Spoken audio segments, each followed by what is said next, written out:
Fairfield, Iowa.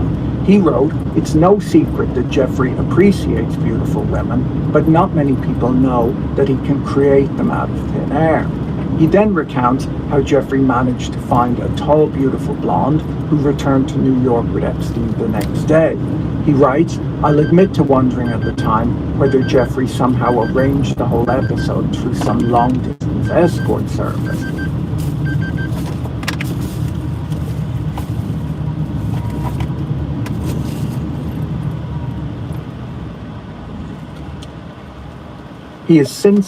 He writes, "I'll admit to wondering at the time whether Jeffrey somehow arranged the whole episode through some long-distance escort service. He has since told the press that the event had occurred long before any articles came out about Epstein, good or bad." Pretty much every one of the letters contains either an inappropriate story or inappropriate insinuations. Mentions of inspecting the royal schoolgirls' dorms and an old man groping a woman who he mistakenly believed was a call girl that had been gifted to him are mentioned in this letter from a man named Nick.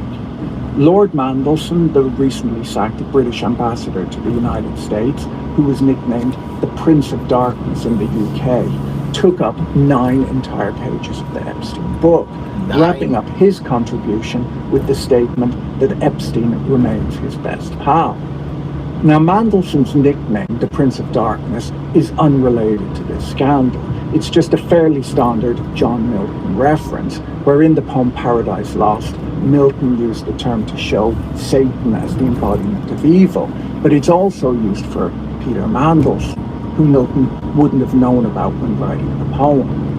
Lord Mandelson of Darkness came under pressure over his relationship with Jeffrey Epstein when the birthday book was released, and the scandal snowballed when Bloomberg published a trove of emails between Mandelson and Epstein in which Mandelson expressed support for his friend and offered to discuss his 2008 Florida case with his political contacts.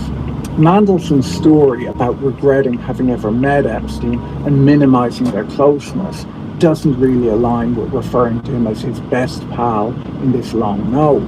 You don't really write that in the birthday book of someone you aren't all that close to. No. Former US Senator George Mitchell, who played a critical role in Northern Ireland's peace process, described his friendship with Epstein as a blessing in the book. Mitchell was accused of wrongdoing by a blessing with a pedo. Years. Look at all these billionaires. Nathan Myhrvold, the former chief technology officer of Microsoft, wrote in his letter that he was ill-prepared to comment on Epstein's lifestyle in any detail, which is probably a wise thing to say. But then he submitted pictures from a recent trip to Africa that showed zebras and lions having sex, along with images of aroused wild animals. It might say something when sending images of zoo porn as a birthday greeting is the most appropriate thing you can think of sending to one of your friends. It might imply that your friend is a bit of a wronger. Then, let's send zoo porn. Possibly the most disturbing image in the book, as it really tells you how aware some of Epstein's friends were of his behavior. It's very wise of the artist to have left their masterpiece unsigned.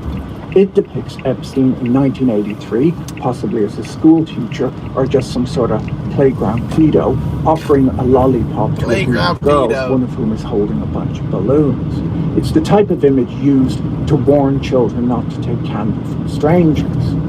The next image shows Epstein 20 years later with his jet and island mansion, possibly naked, being massaged by 4 bikini-clad young women, one with a heart tattoo with Epstein's initials inset. At the bottom it says, "What a great country." Now, a few commentators have suggested that this depicts the 3 children 20 years later. But let's be serious. They would have been around 10 years old in the first drawing and making them at least 30 by the second drawing, which is way too old for Jeff. The artist here isn't depicting the same people, other than Jeffrey, who's gone from trying to lure children into his van with a lollipop while dressed in rags to basically the same thing, but with a private jet. He's just drawn the kids so that we know it's Epstein. But his message is simply that Epstein now has a private jet and an island. And of course the patriotic message, what a great country. Where's Donald Trump in all of this, I hear you asking? Well, he turns up on the next page now that we're desensitized. Here we see Epstein holding a large novelty check made out to him for $22,500, and the signature on the check bears the name DJ Trump. The caption underneath says, Jeffrey showing early talents with money plus women.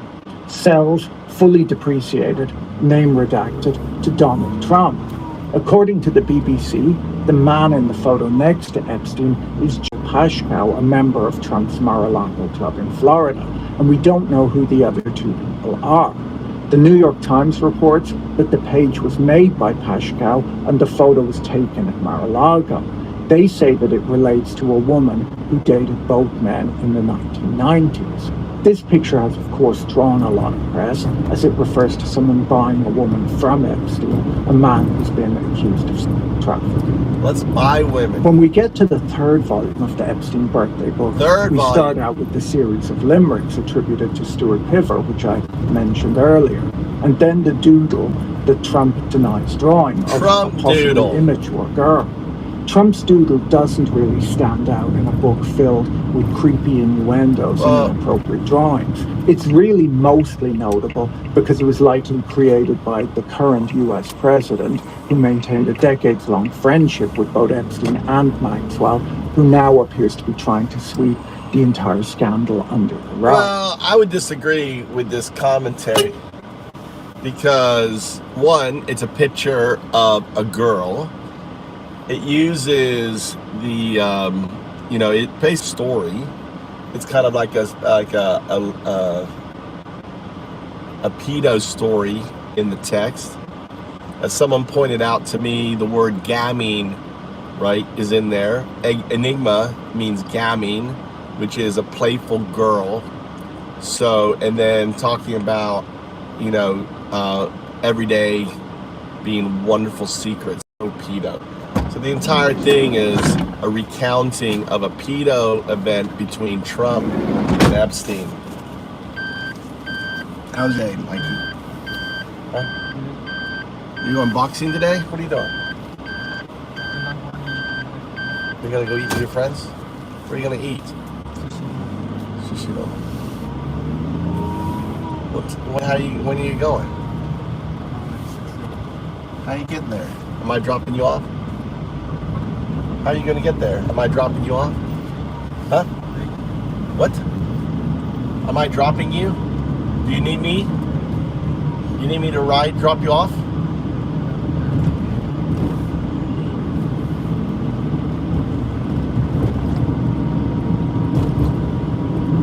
On there.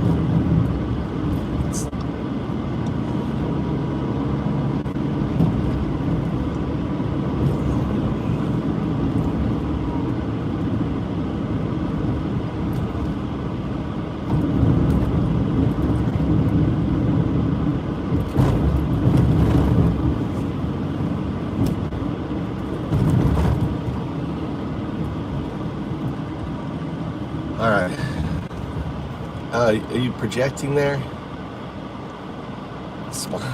The cloud. Poor Charlie. Deader than a doornail. Yeah. The guy who has no empathy for others. Right? Killed by some white national. Killed by someone who grew up in a conservative household, who was gay, and who was also wanting to try to make some sort of statement. He was angry that he was in love, probably with a transsexual, right? He was angry, and he decided to use Charlie, as Charlie describes himself. Some people just have to die for your Second Amendment. Words from Charlie. A guy who was a bigot, a guy who, right, hated, the guy who claimed to be Christian and didn't have any Christian in him. He wasn't Christian. What was about him that had a modicum of fucking Jesus in him, right? right? You know, Jesus had empathy. You go, Gozo. Jesus had empathy. Charlie didn't have any empathy.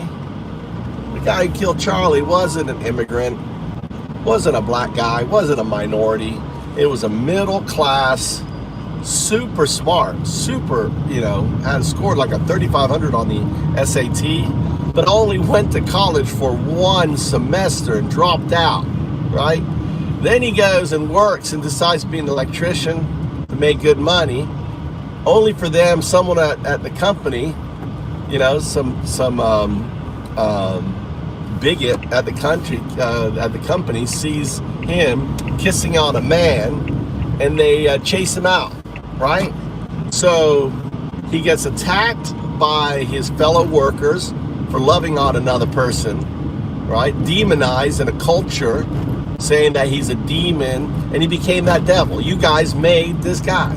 And now you're turning around and trying to blame it like he's some sort of leftist assassin, when all he was a highly intelligent, right, broken individual who couldn't talk about his pain, who didn't have access to it, who was conflicted with his family, who were in a cult, in the Mormon cult. And ultimately, you guys now are doxing people for just speaking the truth. You're doxing people. You guys are such fucking losers, right? Oh my God. Charlie had no empathy. Oh no. Oh, someone said that. Oh my God, right? Charlie, believed that kids and women should be murdered, right? In Palestine, because they didn't exist. They didn't have a country.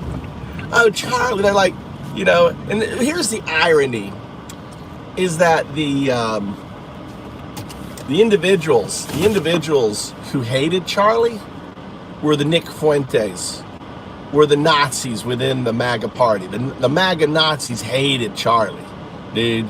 And that's all the memes on the on the bullets was all about them. That all came from 4chan and all the other shit from them Nazi individuals. And you guys are all bent up, right? All bent up. Trying to creating a false flag event on something which just came down to someone, being born in the wrong place. Had this kid been born like in New York or, in a place where homosexuality wasn't vilified, like maybe Japan. If he would have been born in Japan, where people don't really give a fuck if you're gay. I, as an English teacher, back when I used to work, that was about 10 years ago. I've been retired 10 years. I'm one of those guys with Bitcoin, don't need to work, everyday live, just doing what the fuck I want to do, right? Do whatever the fuck I want to do every day. Free from a job, free from tyranny, because I own Bitcoin. You should get some Bitcoin. Get some Bitcoin, right? Before, so you can be free and live your free life like me, right? Do what the fuck you want to do. Anyway, let's see. My wife was looking for this shit here. So, you guys, look at this. Look at this store. This is a Japanese store right here. Look. Let's go check out egg prices. How are your fucking egg prices doing? How are your egg prices doing? Look. Look at the egg prices. Look at that egg prices. Oh my God. Egg prices are $229. Oh my God, $279. My God, shit's expensive here on that. Look at you guys. Bunch of losers. All crying. Right? I love this thing. This is mochi. Look at this Japanese mochi. What? These figs? Udon. Oh, let's try these little guys here. Welcome to Japan. Release the Epstein files. That's what I was listening to, was the Epstein files. Let's get some bananas. Let's get a bunch of bananas. Oh, these are big bananas here. Let's get some of these big bananas. Plenty of bananas. Oh, how you guys? How's your coffee prices up like 30%? How's your steak prices? Look, here's a meat on there. This is look at this. You get let's get some chicken. Get some chicken. Look at that. Chicken.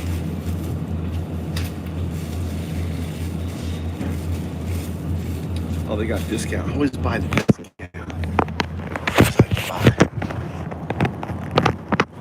Look at that. They got discount chicken over here.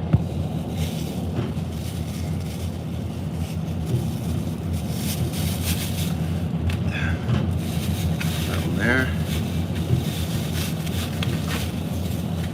Let's get this one here. Yeah.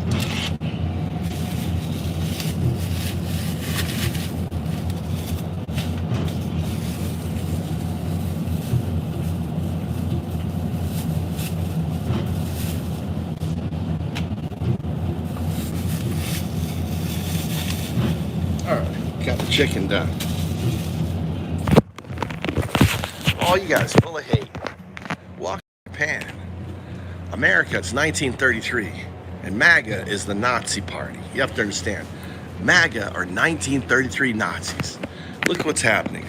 They're trying to turn Charlie's death into a Reichsfire event. Trying to conflate a gay guy striking out against a bigot as some sort of, left-wing conspiracy bullshit. When in fact it was just a dude, conflicted with being gay and growing up in a cult, a Mormon cult. That's all it is. All it is.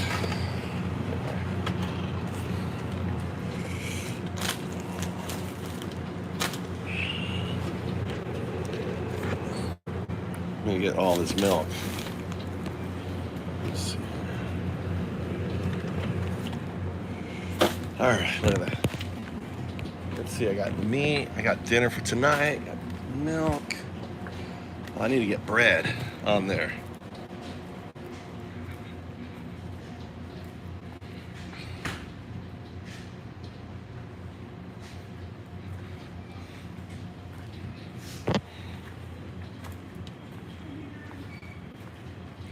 What incite violence? I'm not inciting any violence. It's quite the opposite. Quite the opposite. You guys are inciting violence. You guys are conflating a gay guy who was in a cult, right? That's what's going on. I've watched his videos. I've watched his debate. I watched him in Oxford. I got plenty. I've watched him enough, dude. He was building the Nazi youth. That's what he was doing. With lies and misinformation. The Nazi youth. The 1933 Nazi youth. Same thing. Right on there. See, look. They're look at me as Jewish.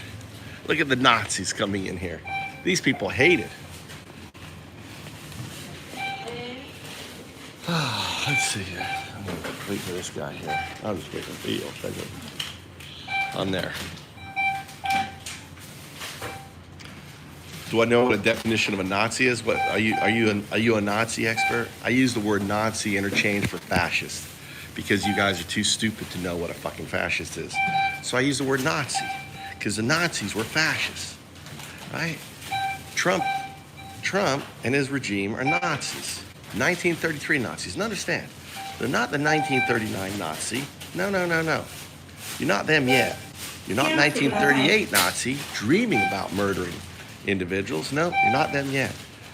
You're not even the 1937 or 36 Nazis. No, you're not them Nazis yet. You're not even the 1935, right, Nazis, or even the 1934 Nazis. Nope, you ain't them Nazis yet either. What you motherfuckers are the 1933 Nazis. 1932 was last year. It's 1933. Trump is building a police state with $170 billion. He's going to take away your Second Amendment. He's already describing taking away Second Amendment. He's already taken it away. Dozo.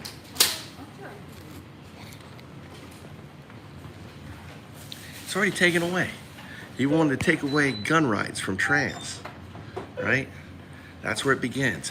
First, he takes it away from one section of the community, and all you guys go, oh yeah, take away guns from trans. Then he takes guns away from the next group, and the next group,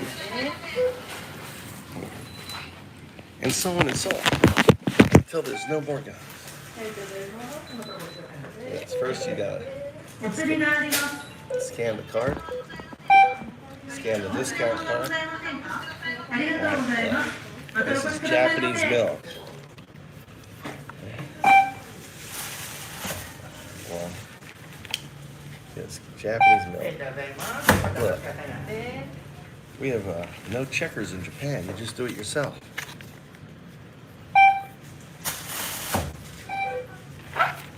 Just do it yourself. Milk. This is my yogurt milk. It's high content, high fat content. See that? 4.5. Great. You know, there's so little inflation when it comes to food costs and everything in Japan.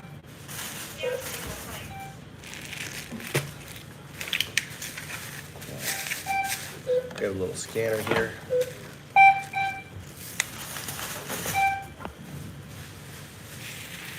More chicken. 20% discount. Hamburger meat.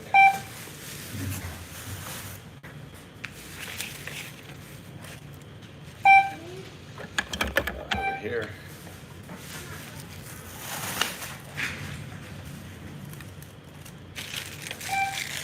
And bananas.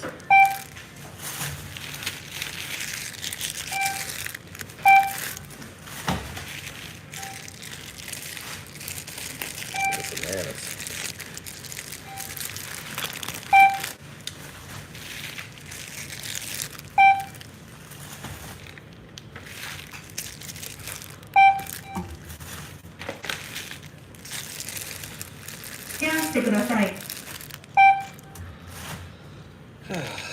Cheese.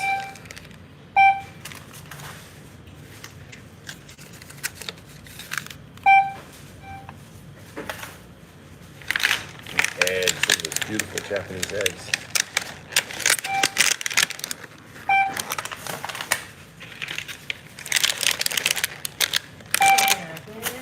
Oh, what you got? That's ever done it. Huh?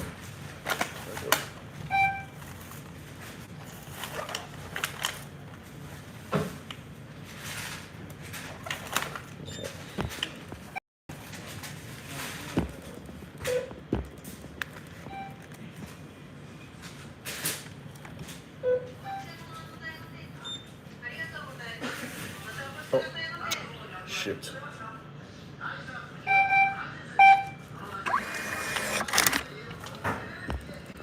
お忘れ物はございませんか？ありがとうございます。またお越しくださいませ。あ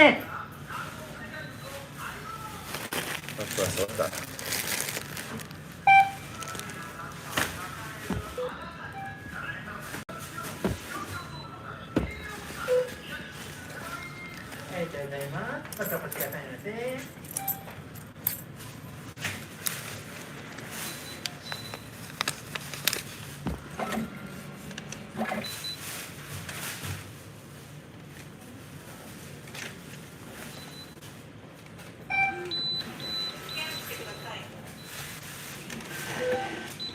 お釣りがあります。お忘れ物はございませんか？ありがとうございます。またお越しくださいませ。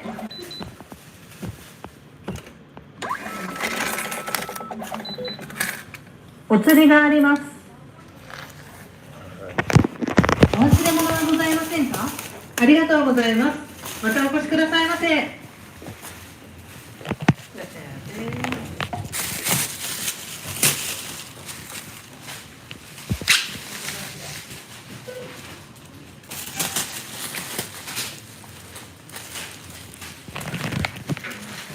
はい、ただいま。またお越しくださいませ。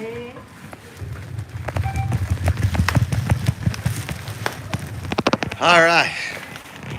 A little grocery shopping done. What's up, going? So this is Genki. So if you ever come to Japan, that's where you're gonna do your grocery shopping. It's kind of like a mini Walmart. Hey, Mikey. Not there. Should have come with me if you wanted something. I don't shop.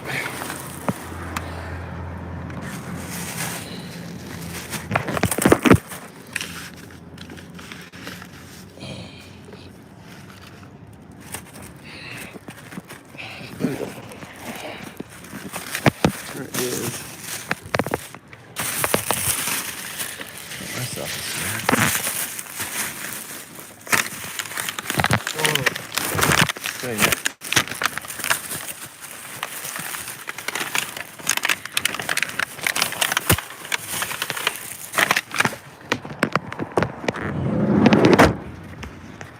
Woo! Look at this beautiful sky. It's got the hero look. Hero look.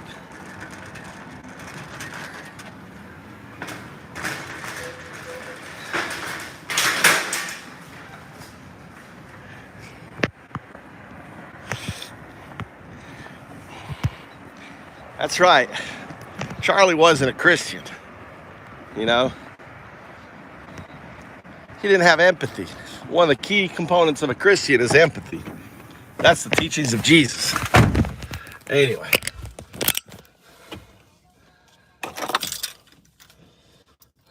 3銘柄、わずか7日で急上昇、7日で500万円を稼いだ人も選び。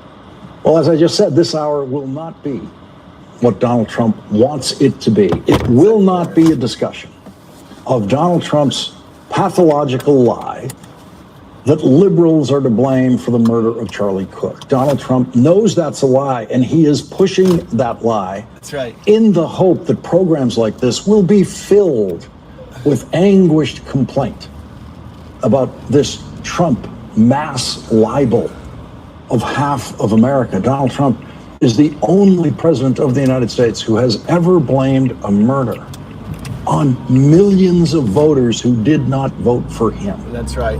First Donald president. Trump knows that the 22-year-old Utah man accused Was of a the gay murder man. grew up in a family of registered Republican parents who Donald Trump And he was a has now Republican. praised repeatedly. Today, Donald Trump said that the accused murderer's parents did everything right. They did everything right, except for they raised the killer. How does that happen? How does that happen? Obviously, there's some deep, dark secret there. You're like the Menendez brothers, right? How the hell does that happen? How does someone raised in a beautiful right-wing cult family, how do they end up being a murderer like this guy who voted for Trump, who supported Trump, who dressed up on Halloween as Trump? Libs don't dress up as Trump on Halloween. Show me one fucking lib that's ever dressed up on Halloween, right, as Trump. Maybe they would have Trump like with his face between their legs, right? Or something like that. But not like riding on Trump's shoulders, all right? Like he's like the mini-me, like being held up by Trump. Like the whole, it's insane. You guys are so incensed. You guys so want this guy to be some liberal assassin when he was just an individual who was not understood by his cult Mormon family. Cult Mormonism is a cult, right? Who demonized his way of life, living with another man, demonized transsexuals. You know, a guy who was demonized at work because they saw him kissing another man. And this is what you get.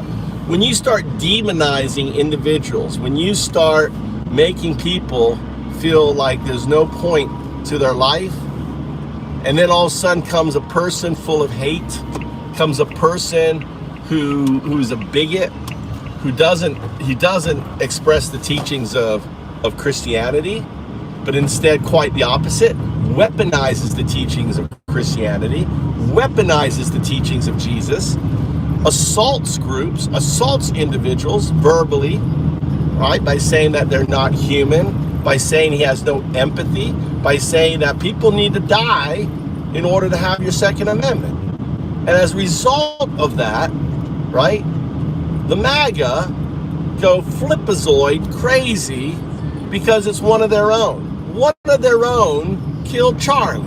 Poor Charlie. I do not endorse the killing of anyone for their freedom of speech. That's America for you. See, you guys dox. You guys attack. You guys don't want freedom of speech. You know, Charlie was a proponent of freedom of speech, but the moment, right, one of your own kills him, all of a sudden, no, we don't want to be talking about that. We don't want to be talking about this white dude who, you know, had a homosexual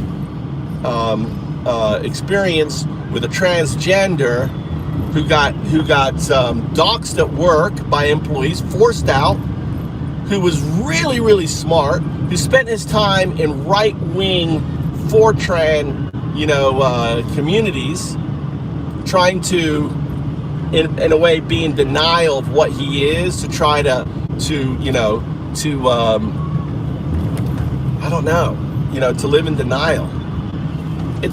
And then maybe thinking, oh, I can create a false flag event.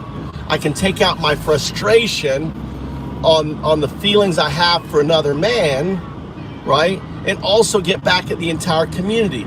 It strikes to me he was so intelligent that he was like, you know, let me get back at these feelings I feel, right? Let me get back at these feelings I feel for this other man, right? This transgender. Let's, you know, let me get back at all of them by, you know, being a vehicle for the right to kill their own.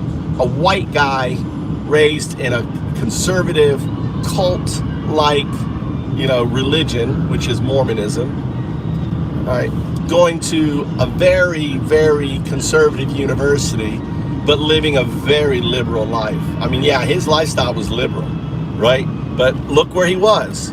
Dead red state, dead red community, dead red, you know, family, dead red hate, all of this, living that liberal, you know, liberal lifestyle, free love, loving another man, taking the penis and having it injected up his anus, right? That's free love. He wanted to get that penis up his anus, right? That's what he wanted, right? I don't want that, right? But most of you guys are sick turds and you fantasize about that.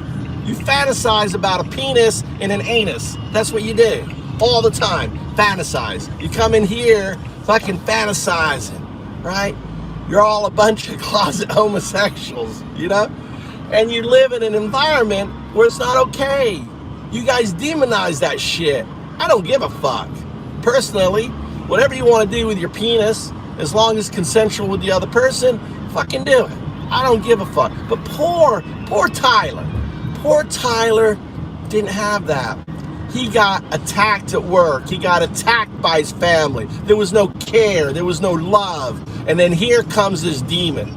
Charlie Kirk, the demon, comes to his community. And he's like, oh, I'm so smart. Listen, I shouldn't, I mean, maybe I'm possessed by demons. Maybe, you know, maybe there are demons. Like, let me kill the person. Let me assassinate him, get away with it, and attack all these demons, right? Classic displacement, right? And you guys are all now reaching, freaking out, like, oh my God, what do we do? He wasn't a minority. He wasn't a black. He wasn't a lib. His family were ultra conservative. Okay, let's just make up a bunch of bullshit. Let's just make up a bunch of fucking bullshit. Look at up yours. Look at everything I'm saying is backed by fact. Everything I'm saying is backed by fact. What is from a Mormon community? Yes. Right? Was he highly intelligent? Yes. Was he persecuted at work for kissing another guy? Yes, according for recent information. Right? Did his right-wing culture teach him how to shoot and become an assassin? Yes. Right? On that. All right? You know, you guys trained this guy to be an assassin. See, the thing is, like, you guys are in denial. Hey, listen. Liberal families, yeah, we don't teach our kids to shoot. We don't do it. We don't spend our time buying our kids guns so they can make 200-yard shots, right? No lefty can make that shot. You know? It's insane.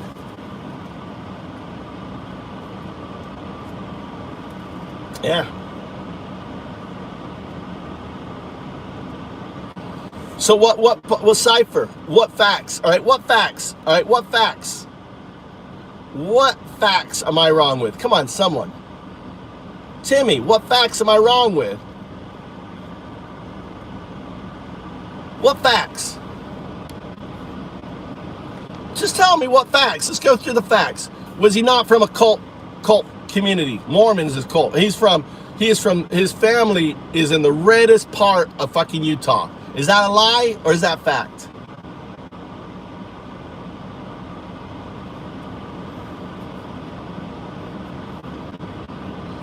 All right? Yes, no? Yes, no? Okay? So no one's pushing back on that.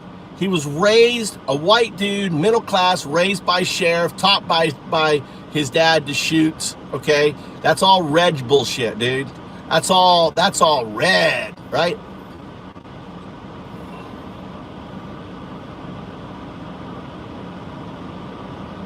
It wasn't a normal shot. 200-yard shot? Fuck no, dude. 200 yards?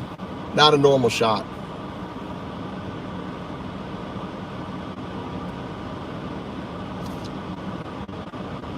There was 15-mile-per-hour winds, elevated movement. Not a normal shot, dude. Yeah. He loves my stream, dude.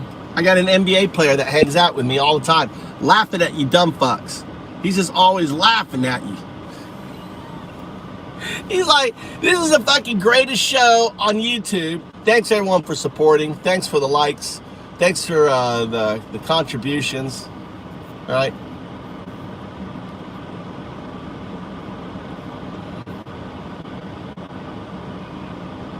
All right, on that.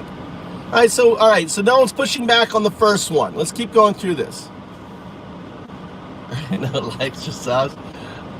All right, let's go to the next one. No one's pushing back on the first one. Raised middle class. Dad's a sheriff. Sheriff taught him to shoot. Become a murderer. Right. In this culture, in this community, in the Mormon community, gay and trans is demons, guys. Demons. He's got demons in him. Demons on that.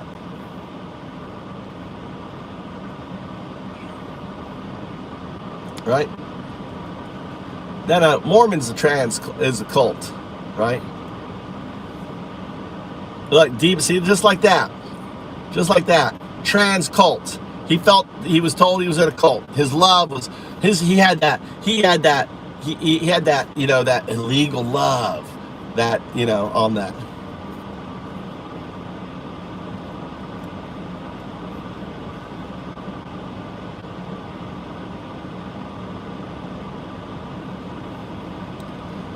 Candace Owens. Well, let's finish with this guy here.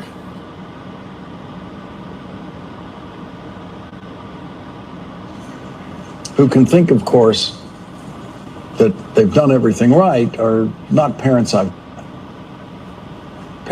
whose kids end up facing murder charges surely can wonder from time to time what they might have gotten wrong. Yeah. And so Donald Trump insults the intelligence of the entire country, including his own supporters, when he launches this mass libel of half the country. The 20-year-old man in Pennsylvania who shot at Donald Trump was a registered Republican. And the 22-year-old Utah man accused of murdering Charlie Cook has never voted. The single most murderous American political assassin was a registered Republican. And he is the only American political assassin who murdered more than one person. Timothy McVeigh was a veteran of the United States Army who at 26 years old, in an instant, murdered 168 people in the federal building in Oklahoma City, Oklahoma in 1995. Registered Republican Timothy McVeigh attacked the federal building specifically to assassinate federal workers for his twisted right-wing political reasons. Registered Republican Timothy McVeigh came to hate the government in whose army he served. Timothy McVeigh murdered 19 children in the daycare center of that federal building 19. In an instant by Here's blowing one of your up guys right here, Timothy McVeigh, one of your registered crazy Republican motherfucker. Timothy McVeigh's Registered assassination Republican. target that day was all the federal workers in that building, and he didn't care who else would have to die in the process. Didn't care about the kids. That's how far Crazy ass Timothy fucking McVeigh's MAGA. insane right-wing ideology Right-wing. drove him. That's right. And Donald Trump had nothing to say about that.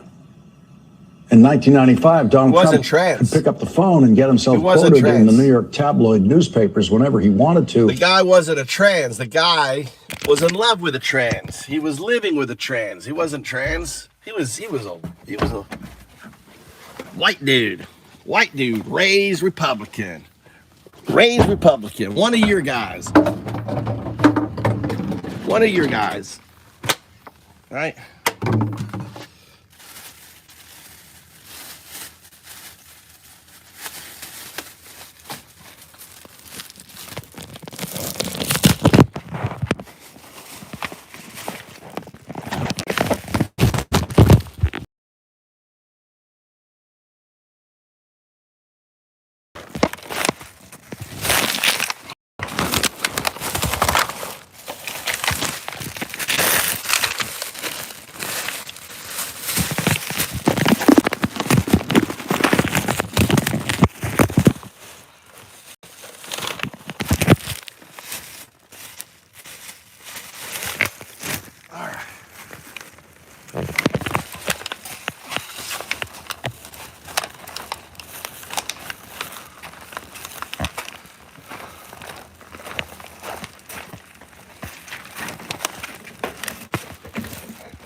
Thanks for helping with the groceries, Mikey.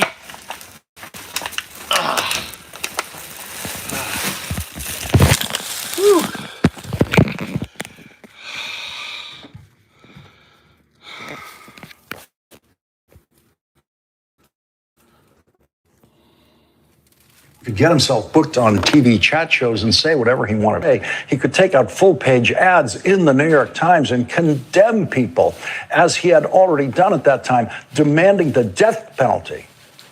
In one case, for people who he wrongly believed were guilty of raping a woman in Central Park.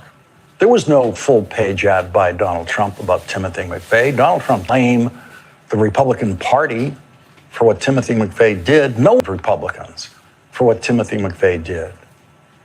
There was no internet to blame yet, no social media to blame for poisoning Timothy McVeigh's mind. And it never crossed any politician's mind to blame millions of people. ドクター小沢は米国屈指の教育機関として名高いバスティア大学を卒業。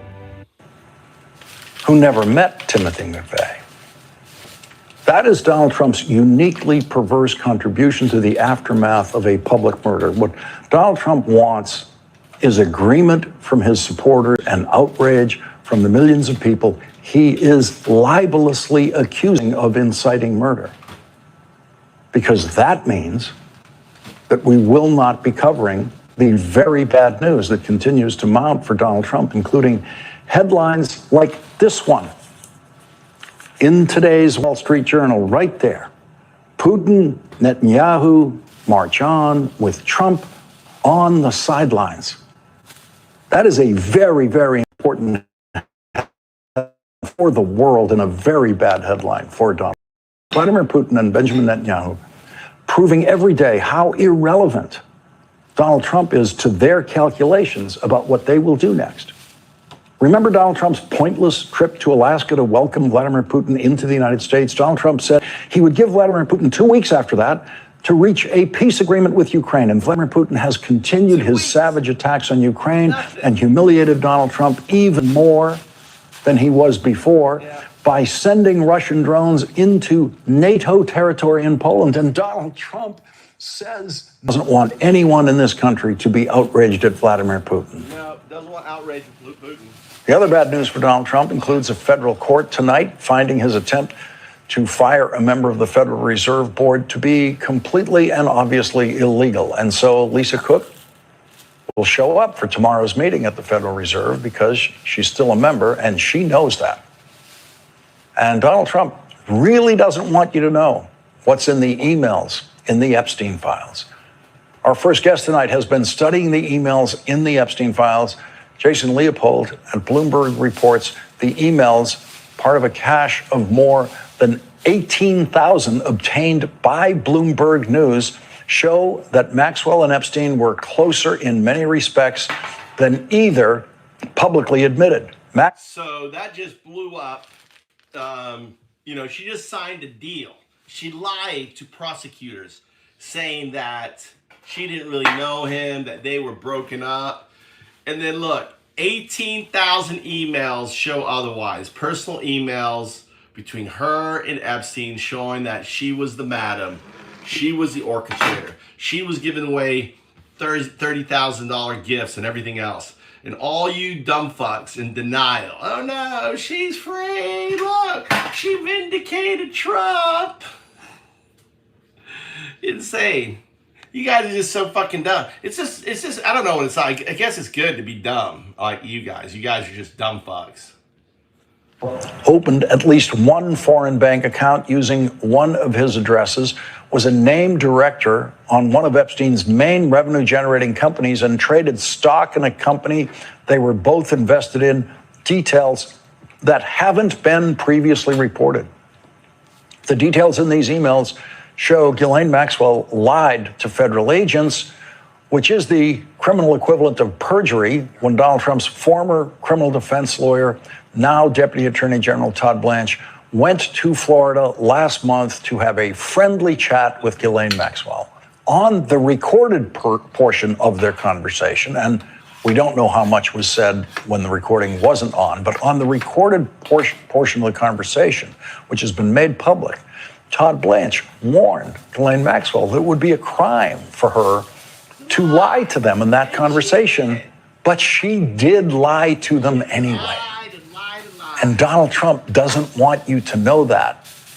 Donald Trump did her the immediate favor of moving her to an easy, relaxed camp from the federal prison that she was in. And so Donald Trump doesn't want you to see the evidence of her perjury in these emails tonight that Bloomberg has obtained. Donald Trump wants to think about the possibility of releasing her from prison someday, and so he doesn't want any of this information out there. And Donald Trump is not going to prosecute her for the perjury that she committed in her conversation with Todd Blanche. And it is Donald Trump who decides who gets prosecuted by the Trump Justice Department. Bloomberg reports that Jeffrey Epstein and Ghislaine Maxwell, quote, discussed undergoing a shared fertility procedure long after Maxwell claims she largely disassociated from him They corresponded about discrediting women who raised allegations against them, including in one exchange where Maxwell said she planned to circulate compromising information on one of Epstein's sexual abuse victims. Maxwell has maintained she was kept in the dark about details of Epstein's initial sexual abuse case in the mid-2000s, yet the emails demonstrate her deep knowledge of the legal jeopardy he faced and show how she helped him strategize over even the most consequential details. Ghislaine Maxwell advised Jeffrey Epstein on the plea deal that he made in 2008 that instead of imprisoning Jeffrey Epstein as a sex trafficker and raper of children, allowed Jeffrey Epstein to continue to roam free and rape more children. Bloomberg reports Epstein wrote to Maxwell on May 23rd, 2008. Which one do you prefer, lewd and lascivious conduct or procuring minors for prostitution? At the time, he and his star-studded team of defense lawyers were closing in on a generous plea deal with federal and state officials in Florida, and Epstein was trying to negotiate the state charges to which he'd pleaded guilty. Maxwell's response was matter of fact. I suppose lewd and lascivious conduct.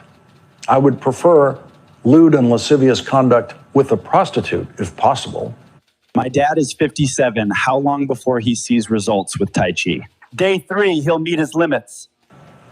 That is the sex trafficking convicted criminal Ghislaine Maxwell advising Jeffrey Epstein about how to deal with his first round of criminal charges before she herself was convicted of sex trafficking and sentenced to 20 years in prison, which Donald Trump has now made a much lighter sentence by moving her to a much more pleasant surrounding and no doubt planning to release her from prison as a reward after the next presidential election, when Donald Trump's pardon spree will surely be something to behold.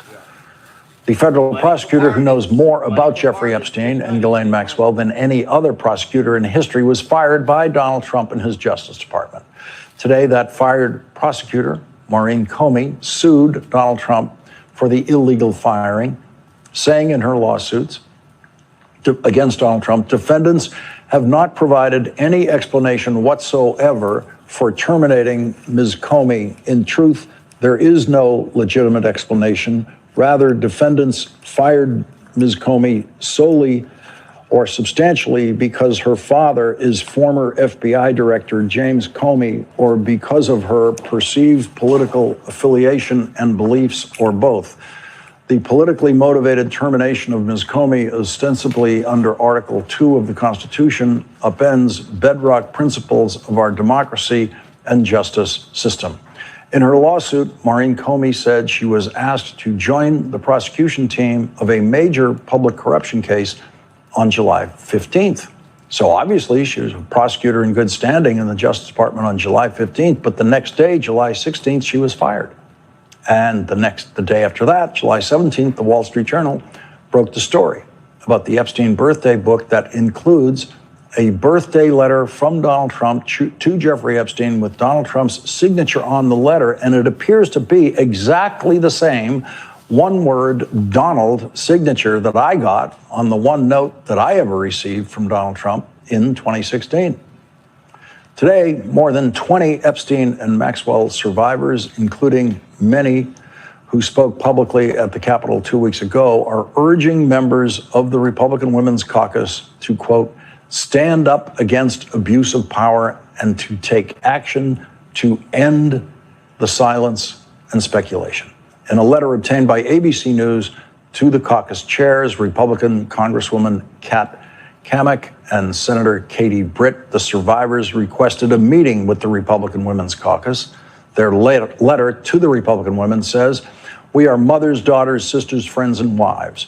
We have sought justice for decades to no avail. We have denied the basic rights that should be afforded to every American citizen time and time again. The fact that it took this long for anyone to care about us is a true American tragedy. We stand together in pain and resilience, and we are asking for your help. We have a right to feel safe in this country. We have a right to know why a serial sexual predator was treated with more humanity than we have ever experienced from our own government. Remind us that America is a country that we thought it was when we were little girls, before we were let down repeatedly by our own government.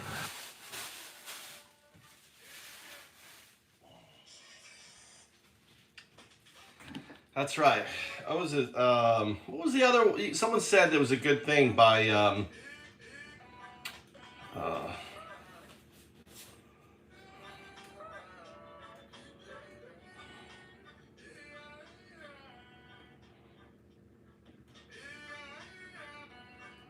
watching many examples of how our allies are fighting and resisting against Donald Trump and his administration. We're watching Mexico, of course, with Claudia Sheinbaum. But the prime example I'm going to use on this hot take on this Sunday morning is Brazil.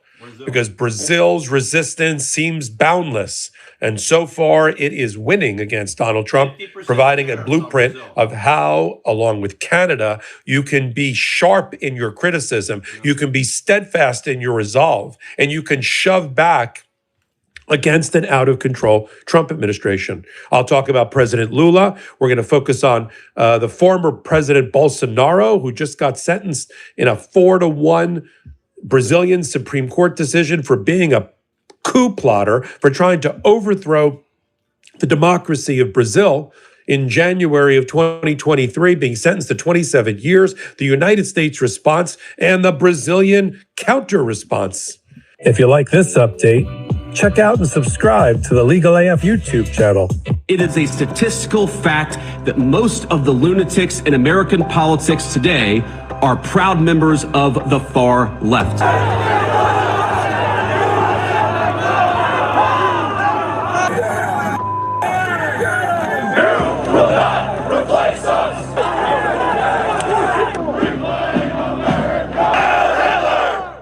It is a statistical fact that most of the lunatics in Can you hear me? Do you have any idea, Mr. Tyree, where that information is, SSA? That Doge spirited away? I do not, Mr. Larson, and I understand. based on my lived experience, I'd like to know where it is as well, but I'm not going to speak for others. Sure. Thank you. Mrs. Walsh? No, I do not know where it is. Mr. Sanderson? Dr. Hoffman? No, it's, again, I understand. I get the point that you probably can't possibly know, but here it is. And you all did an excellent job in your presentations and have valid concerns about disability and how we can improve it. But how can we improve it if we're laying off 7,000 people? If we're not fixing the antiquated phone system? If we're saying it's all going to change because of Donald Trump is in the Epstein files. So now all of a sudden, the Republicans who were so aggressively intent on releasing the Epstein files because they were going to be a huge, explosive story about Democrats involved with Jeffrey Epstein are quiet. So the irony of these Republicans accusing the Democrats now of only being interested in this is for political purposes is so thick that it is almost sucking us into the quicksand. But let's go a step further. Let's go a step further. Because now the cover-up is getting so deep and so intense that this committee, which has oversight over the Department of Justice and would ordinarily be the one that is doing this investigation, is running away from it. Why? Because Chairman Comer is the useful idiot who will do the cover-up for Donald Trump. Donald Trump is in the Epstein files. So now all of a sudden, the Republicans who were so aggressively intent on botox なしで顔を引き上げるの。 So they can't come up with a credible excuse. But the truth is, Trump can probably still wiggle out of this thing as long as new information stops coming out.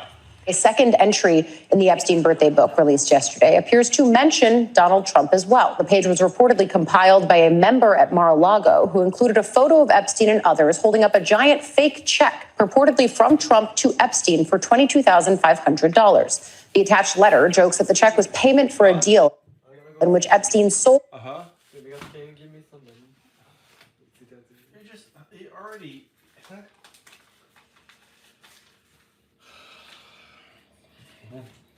How are you getting there? Am I driving you? I gotta go by bicycle. Why are you going by? No, not going by bicycle. With my friends. Huh? With my friend. It's late. It's dark. You're going all the way down on bikes to the thing. How many friends? Right, 4. Huh? 4. Why don't we just drive them? No? You guys want to do on bike? Yeah. All right. You're going to get all sweaty. It's hot.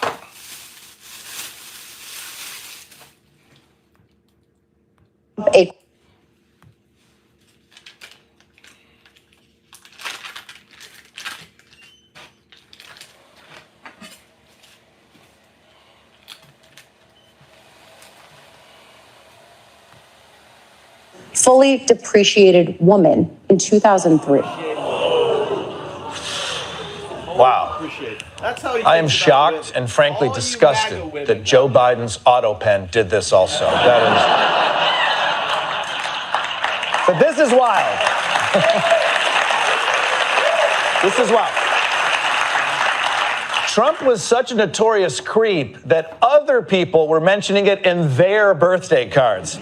I've never gotten a birthday card that was like, happy birthday, Michael. Remember our high school gym coach who always let the girls have lunch in his office? That was crazy. Anyways, here's to another 40 more years, pal. Look, I'm not going to pretend that I completely understand whatever this gross inside joke is supposed to mean. All I know is it's very disrespectful to refer to someone as a fully depreciated woman. The correct term is a refurbished woman Pro Max 13. So they can't come up with a credible excuse. But the truth is, Trump can probably still wiggle out of this thing as long as new information. Smart people don't like me, you know, and they don't like what we talk about. Smart people don't like me, you know, and they don't like what we talk about. Smart people don't like me, you know, and they don't like what we talk about. Smart people don't like me, you know, and they don't. 3 things you didn't know your iPhone can do. John, would you say the fusion of Fox News and Trump's presidency is finally Roger Ailes' wet dream come true? Oh, first of all, I don't know if there is a mental image for me that is more disturbing than Roger Ailes' wet dream. Now I have to think about Roger Ailes waking up going, what happened to the bed? What the heck? All right. Did someone spill applesauce? What the hell's going on around here? So that's. I've never wanted to be blasted to the moon, like as much as right now. Thanks, John.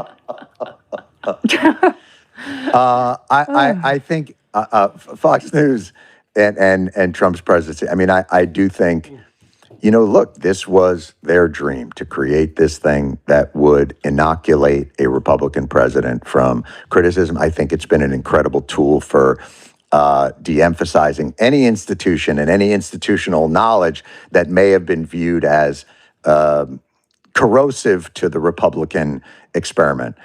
So yes, I would imagine that wherever he is, and I won't look up, but he is coming in his lederhosen or whatever it is that they wear.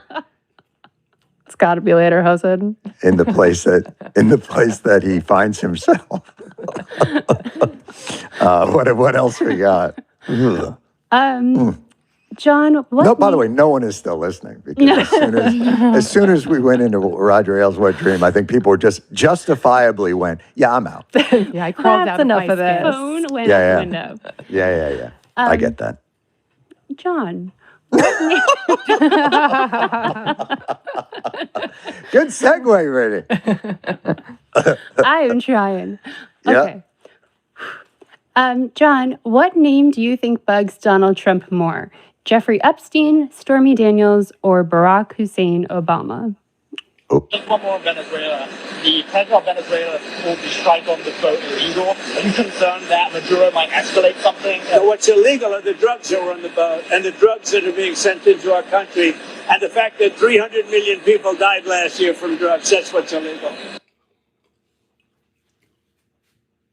Do you understand? Blowing up a vessel, right? That's what you want to do for law enforcement. Just blow up a vessel. Oh, it's got drugs on it. Let's blow it up. All the evidence, let's blow it up. All the proof, let's blow it up. Let's no due process. Let's not have democracy. That there's fascism. One man blowing up another man's boat. That's fascism, folks. Venezuela. The president of Venezuela called the strike on the boat illegal. Are you concerned that Maduro might escalate something? So what's illegal are the drugs that were on the boat and the drugs that are being sent into. 97% of people live in the wrong place.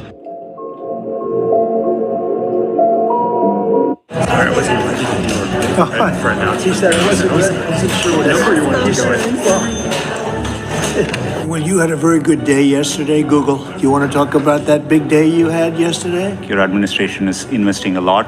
Already the AI action plan under your leadership, I think, is a great start, and we look forward to working together, and thanks for your leadership. Great job you're doing. Incredible, really, job. And I see somebody down there, Bill, from Microsoft that has done a pretty good job, too. I'll tell you what, I had that stock, it was 28, and now it's about 500 and something. I don't know. It's what a job you've done. You and your policies are really helping a lot, so thank you very much. I think this is the most exciting time in America ever, at least that I remember. So thank you. Thank you for everything you're doing.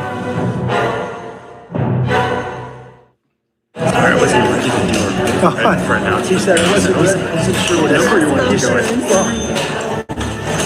Well, you had a very good day yesterday, Google. Do you want to talk about that big day you had yesterday? Your administration. Brian Kilmeade, Fox broadcaster, should not only be taken off the air and Fox lose its license for allowing him to call for the extermination and lethal injection of homeless people, but it also rises to the level of being a crime in New York State. That's Nazi.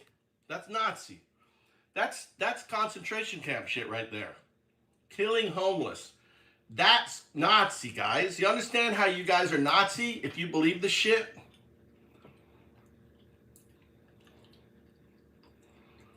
$100% there, Grandmaster. 100%. Welcome.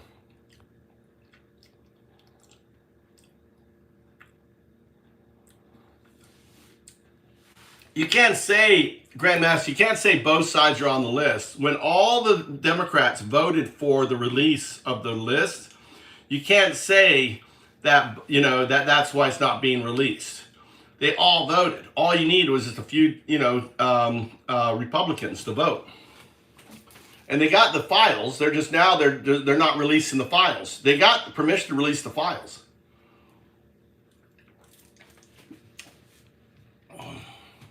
So why isn't and shouldn't the Manhattan District Attorney indict and seek an indictment of Brian Kilmeade for criminal solicitation in the first degree, for a hate crime enhancement, for aggravated harassment, for making a terrorist threat in order to coerce a civilian population to go after homeless people, many of which are veterans. So let's cut out the middleman.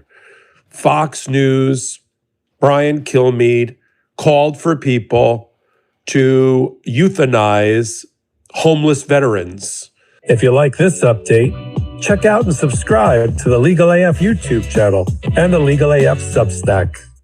Brian Kilmeade, Fox broadcaster, should not only be taken off the air and Fox lose its license for allowing him to call for the extermination and lethal injection of homeless people, but it also rises to the level of being a crime in New York State. So why isn't and shouldn't the Manhattan District Attorney indict and seek an indictment of Brian Kilmeade for criminal solicitation in the first degree, for a hate crime enhancement, for aggravated harassment, for making a terrorist threat in order to coerce a civilian population to go after homeless people, many of which are veterans. So let's cut out the middleman. Fox News, Brian Kilmeade called for people to euthanize homeless veterans. If you like this update, check out and subscribe to the Legal AF YouTube channel. Imagine Obama calling for, MAGA supporters to be euthanized, right? And that'd be crazy. People don't see the irony here. This is why it's a comedy show.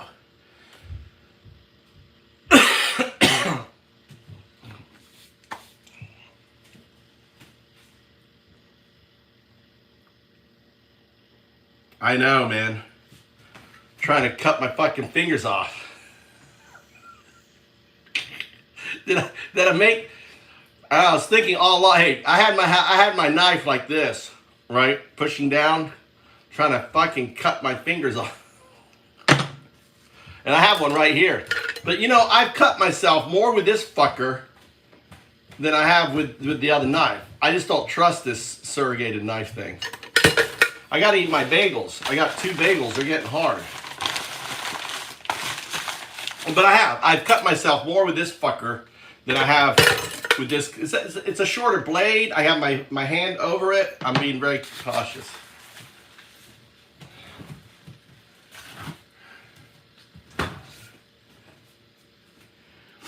It's a comedy shit show for sure. Nicole goes, when the fire happens in LA months ago, they said they'd get those people a state permit.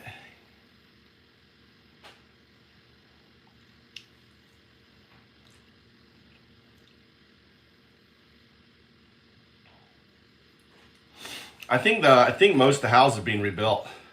はついに電動自転車が Amazing grace, how sweet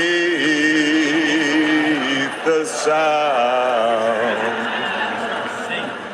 that saved a wretch like me.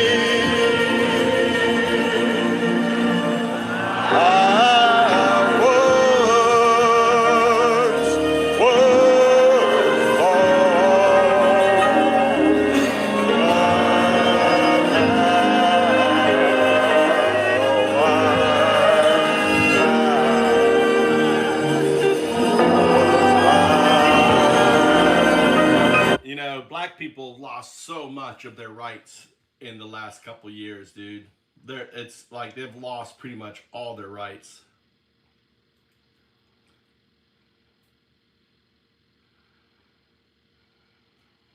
Yeah. On there.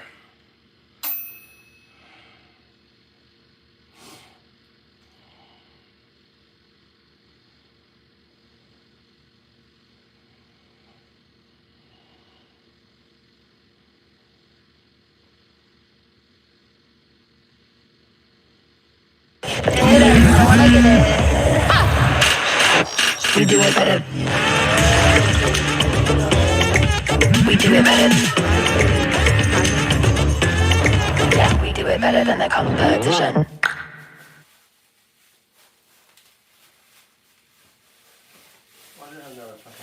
Canceled my Midjourney subscription because this AI does everything I need. I can upload my own photos and create perfectly consistent images and characters from them. And it's not limited to just one character.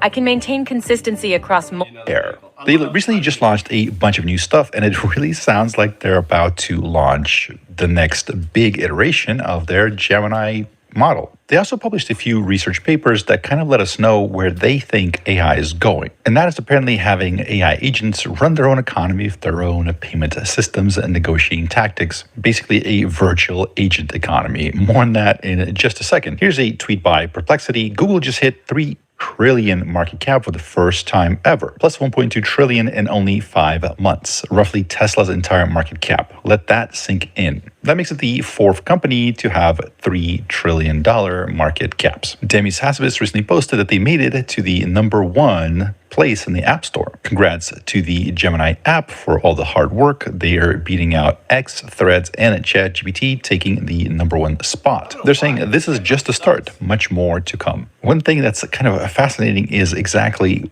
what brought them to the #1 store. What was the sort of the final push that got them over the finish line? Surprisingly, it was one of the same things that initially really boosted how much people were using ChatGPT. And I don't think it was the thing that we would have guessed it would be just a few years ago. Riley Brown pointed out the pattern. Who would have thought the fastest growing onboarding events, besides the launch of ChatGPT, would be image generations? So for ChatGPT, that was Ghibli when everything had to be Ghiblified. I think I still have my face on X Ghiblified. I'll change it one of these days. And of course, with the recent explosion of Nano Banana, or whatever they wanted to call it, but the internet just said, nope, we're calling it Nano Banana. So Google gave in and started calling it Nano Banana, which is high five. Terrific, we did it. In both cases, the two companies spent massive amounts of compute on people generating various images, but it drew a lot of users to those platforms. Again, kind of an interesting fact, because I don't think anybody expected this to be the main driver for AI, for people signing up for various AI apps, is just their ability to make weird images. But there you go. If you think about it, it drove more users and traffic than anything that people wanted to write. Any video apps, whether that was Sora or Veo, anything that had to do with audio, like sound effects or music or anything like that. No, it's images. We really like the images.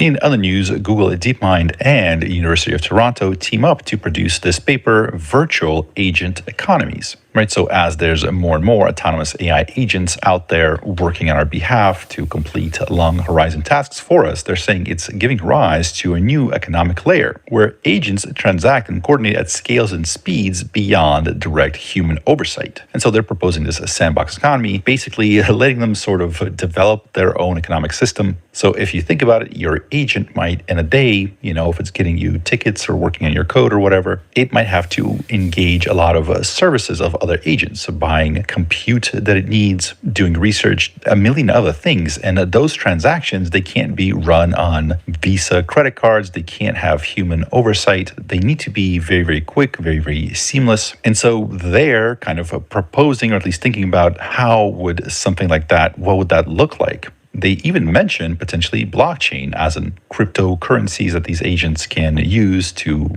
buy and sell services. So this is going to deserve its own very special video because this seems big. We'll come back to that in a day or two, but there's a lot of interesting ideas here, and the fact that it's sort of pushed forward by Google DeepMind kind of gives it a lot of credibility. I mean, this is the real deal. Now, not everyone is super happy with Google and everything that they've been up to. The Penske Media Corporation has filed an antitrust lawsuit against Google. They're arguing that the company's AI-generated search overview siphons traffic from titles like Rolling Stone, Billboard, and The Hollywood Reporter. They claim that Google's answer engine repackages its journalism without permission, cutting affiliate revenue by more than a third and jeopardizing the business model that funds independent reporting. What are they talking about? Well, here's the AI overview that talks about this case, including, referencing Penske Media Corporation, as well as European publishers and News and Media Alliance.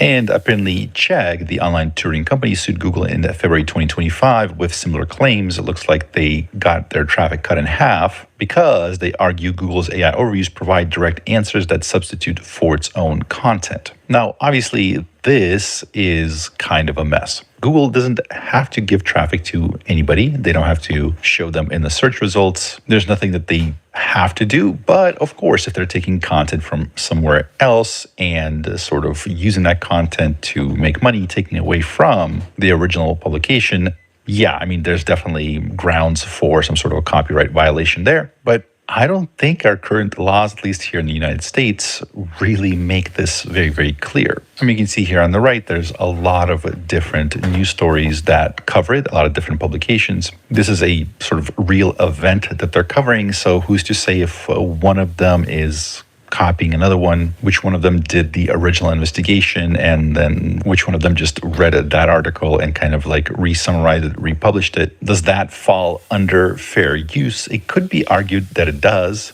This isn't a song or a poem they wrote, they're covering real life events. And in terms of the similarity of the work, this is not going to be similar to this, because this is a LLM generated text. It's not like they're copying and pasting something over. This is completely rewritten. And Google has been fighting with various publishers over the search engine long before we had large language models. So this is not really a new conversation. The only thing that changed is the sheer scale at which this can now happen. I'll give you a great example. So here's Hayden Field. So I wasn't familiar with her. Looks like she's a senior AI reporter for The Verge. But her tweet popped up in my feed. It's saying shakeup in the data annotation / AI training space. More than 200 contractors tasked with improving Google's AI products like Gemini, AI overviews were laid off, per Wired. And days ago at Elon Musk's XAI, more than 500 data annotation staffers were reportedly let go, Business Insider reported. Now, I was very curious to know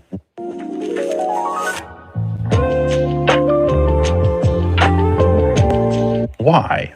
If these AI companies are finding some sort of automated, some sort of an AI way to annotate the various data they use, that would be an interesting bit of news. That would be kind of a big deal, right? So you have this data annotation pipeline for training, for making sure the outputs are correct, etc. You have humans sitting there, clicking thumbs up, thumbs down, or helping in other annotation ways, whatever that may be. With Elon Musk's XAI, I believe specifically, they were referred to as tutors. So they were kind of sitting there helping Grok make sure that it's getting all its points correctly. But at first glance, I didn't know if this was accurate or not. So normally what I would do is maybe put into Google to see if I can find the sources. And I mean, she didn't link any sources here. But now what I did is I went to GPT-5 Pro. GPT-5 Pro, I mainly use for deep research. So I just typed in verify if this is true and find sources and just posted her tweet in there. It thought for just under 8 minutes and said it's mostly true. So yes, 200 data annotation contractors were let go. They were not hired by Google, but by vendors, not Alphabet proper, and at least 500 members of XAI's data annotation / AI tutor team were let go just recently, just within the last couple of days, as part of a strategic pivot towards specialist tutors. But it does make you wonder where things are heading, because if you notice, instead of going to a publication and reading it from a journalist who may or may not have some narrative that they're pushing. Instead, I can just go to an LLM, something like this, that will go verify all the information, find the sources, etc. Right? So because it was able to find multiple sources, it was able to confirm that this is, as far as we can tell, is true. And also provides some pretty important context. Number one, these, they weren't Google employees, they were vendors, number one. And the XAI thing wasn't necessarily they were just firing people, they were changing the types of people they were hiring. So those people got let go. All right, I'm going to go watch, chill out a little bit. XAI I'll be back on later. Musk, they're beginning to hire specialist tutors. Actually, I'm going to stay on. I'm actually coding. Actually, I'm going to code. See this thing. Back in the days, they were making a lot of money because they could charge subscriptions, or even if they provided the newspaper for free, the content for free,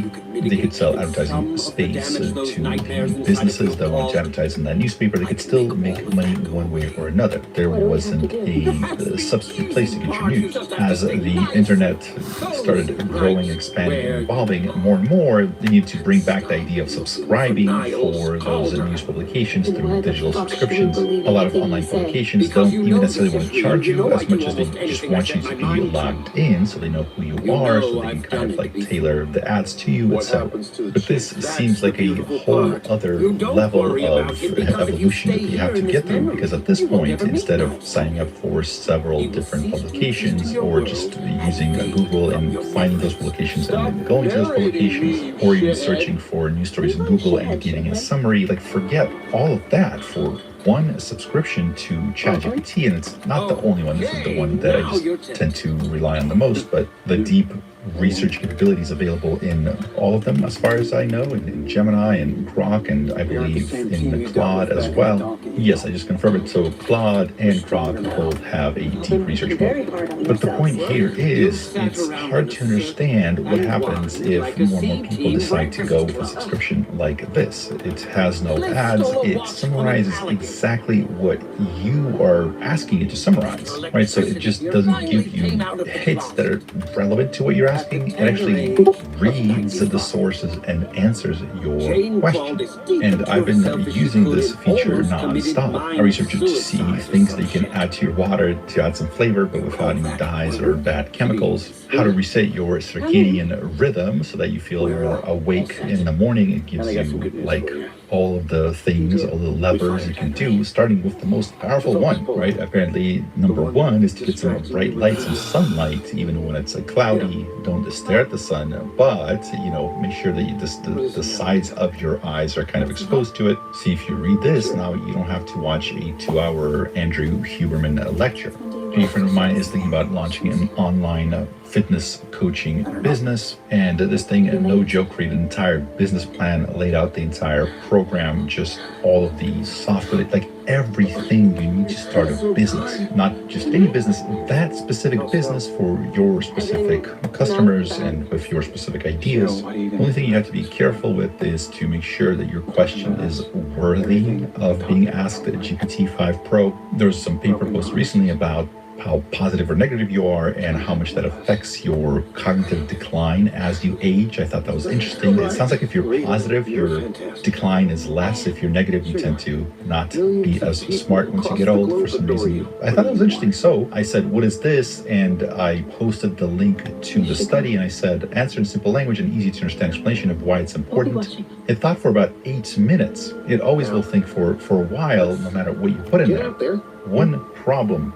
I accidentally, instead of putting in the study that I wanted to, I put in, I guess I had one of my links copied. So instead of saying, explain this and giving it the study, I said, explain this, and just gave it a link of a post that I made accidentally. And so after thinking at length, it says, okay, here's what it is in plain English. It's a direct link, aka permalink, to a single post on Twitter. It really went down a whole thing, including sources about what a link is. So I felt kind of terrible for wasting its time. I actually felt bad, like I should not do this. I should not ask it silly questions when it's in the pro mode, because it will just overthink it. But you know what? I think this is why chatbots will win, because there's a lot of questions that you might think are not good enough to ask another human being, let's say they're an expert in the subject, and you're like, I have this question, but it seems silly. It doesn't seem like I should bother people with it. This will think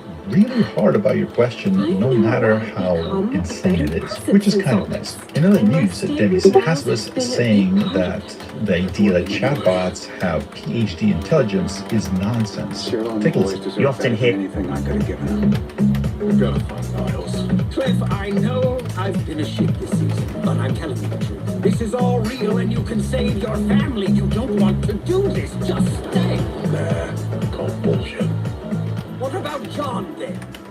You can finally be with me. John's lived his life.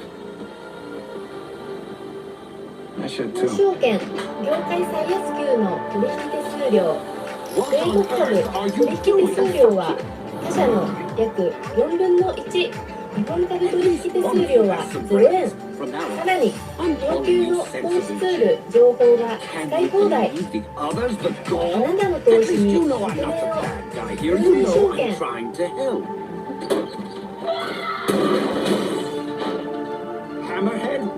Some of our competitors talk about, these modern systems that we have today are PhD intelligences. I think that's a nonsense. They're not PhD intelligences. They have some capabilities that are PhD level, but they're not in general capable, and that's exactly what general intelligence should be, of performing across the board at the PhD level. In fact, as we all know, interacting with today's chatbots, if you pose the question in a certain way, they can make simple mistakes with even like high school maths and simple counting. So that shouldn't be possible Well, as I just said, this hour will not be what Donald Trump wants. It's safer for others. We can't be around regular people. We hurt them.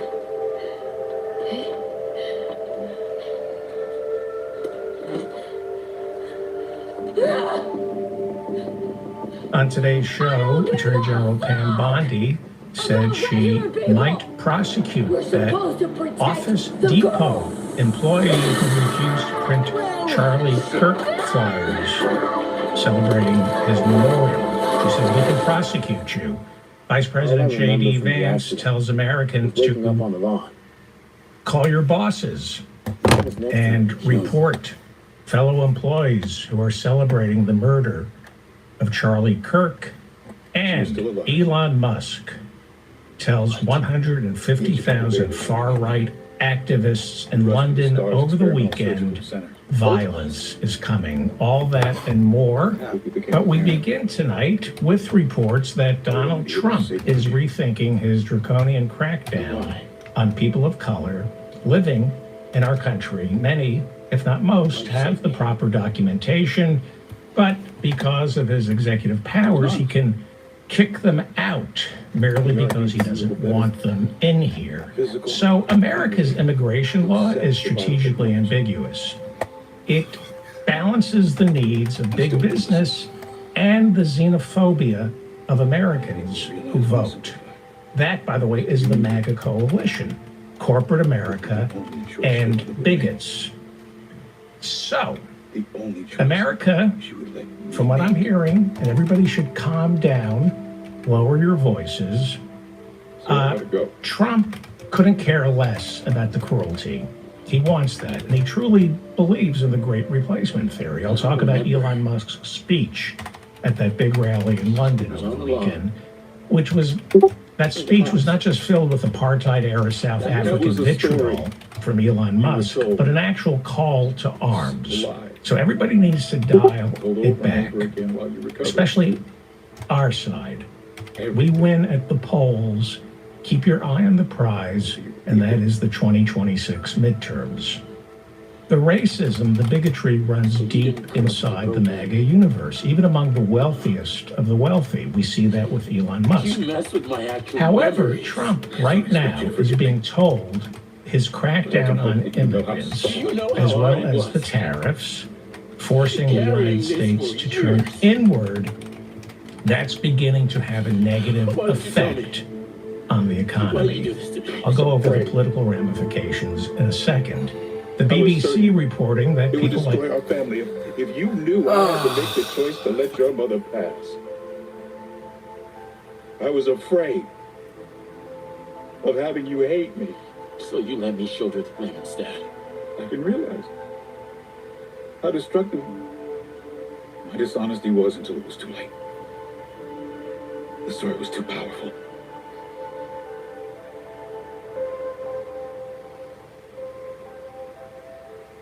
It made you cyborg as much as the surgery.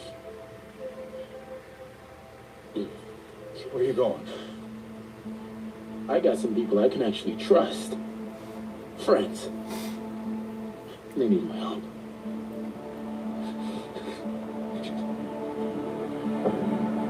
Look at these Nimrods. I handed them the happy ending they wasted decades pining for. And what did they do? They shit all over it. Now they were lost and alone with nothing but my narration to keep them company.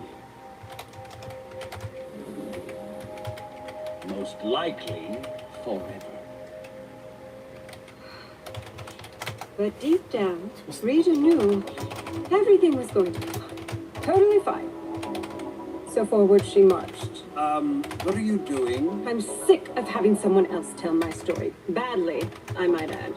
Therefore, I shall be narrating my own tale from now on. So she marched forward. But you can't just narrate. Ever forward. Stop it! Ever onward. Doesn't work like that. Eventually, in a stunning twist, Rita and her friends found one another.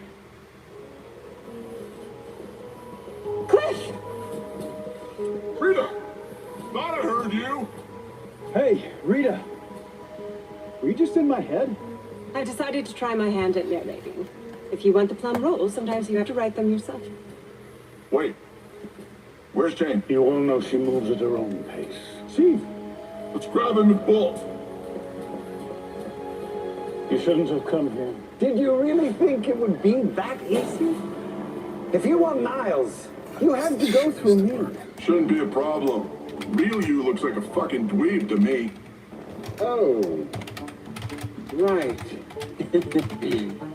I suppose this is hardly appropriate for the big, boring punch-em-up climax.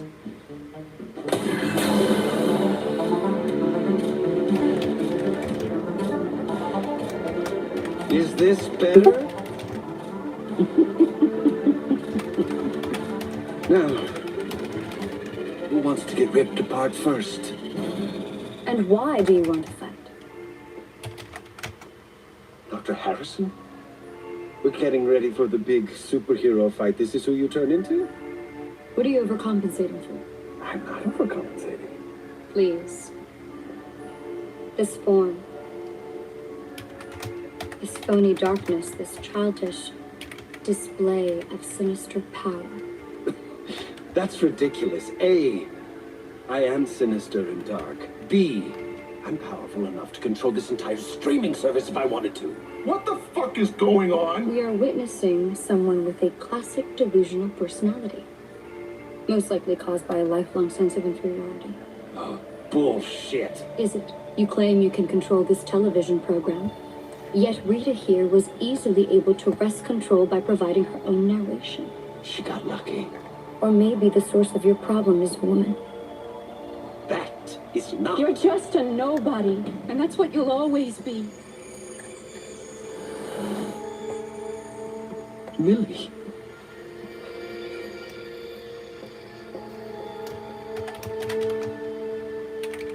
How are you doing this? You're doing all this because you were dumped? I get it. Standard stuff. Basic. I am not basic. You don't want to be. You want to be original. Despite all the sarcastic comments and judgments. He's sad. He's like us. How dare you? You were twisted before you were twisted. Maybe. Except now I have power. And it's time to die. I don't want to fight. What? I don't know. I feel kind of bad now that I know you. Me too. Yeah. Let us help you. Let Niles into your house. No! This is not right.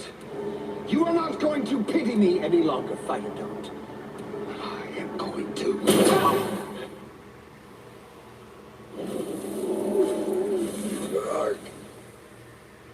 Booyah. What? The guy said not to pity him.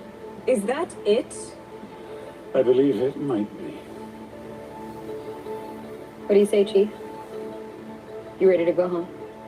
You might want to brace yourself. We kind of trashed the place. We fought a whole cult in there. And each other. I had a rat in me. And it's a story for another time. Quite the wild ride, Chief. Finding you. I think you will find much more than me.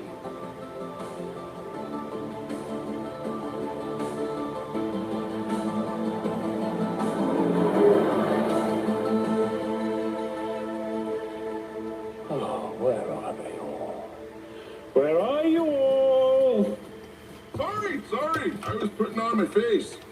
You think I wake up looking this pretty? Morning briefing begins promptly at 7 a.m. You want to be a team, we have to make the effort. Absolutely. That's why I was down here at 10 till, waiting on all of you. Thank you, Rita. Setting an example. Hey, do you use your powers to stick your nose all the way up the Chief's ass? Sorry, everyone. I was on my run. Hey, way to keep it tight, Hawkman. Might we start our briefing, please? Briefing, please. Let's call it what it is. Breakfast. Chocolate chip pancakes. Laid out the chocolate chips yesterday. Down. Let's get to the task at hand. The Brotherhood of Evil is on the move again. Last seen in Brussels. Looks like the task at hand has changed. Come on. It's such a shame to leave all this food to spoil. You just look after your own bacon.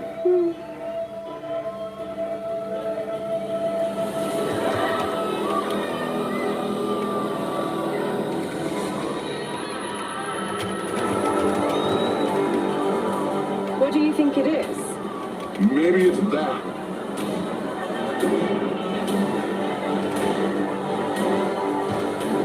Chief, are you seeing this? How could I miss it?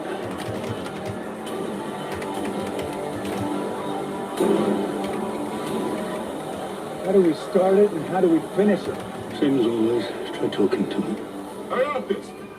Speak robot. Hey, big fella! You friend or foe?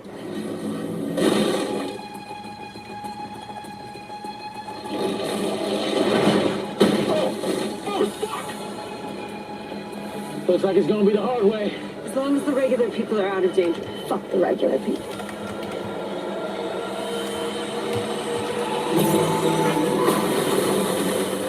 No!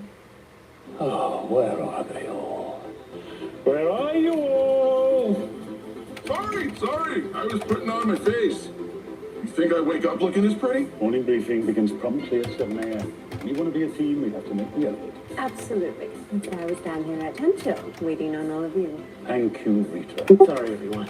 I was on my run. Hey, way to keep it tight, Hawk man. Might we start our briefing, please? Briefing, please. Let's call it what it is. Breakfast. Chocolate chip pancakes. You ate all the chocolate chips yesterday. Down. Looks like the task at hand has changed. Come on. Such a shame to leave all this food to spoil. You just look after your own bacon.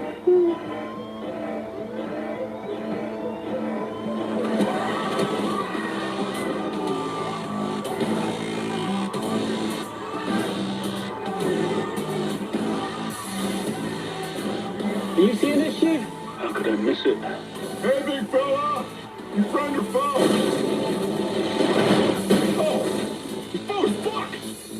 Looks like it's gonna be the hard way. As long as the regular people are out of danger. Fuck the regular people.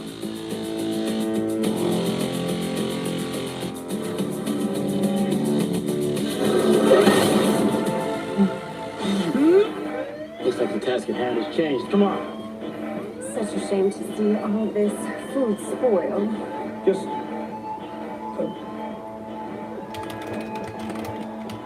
be careful, please.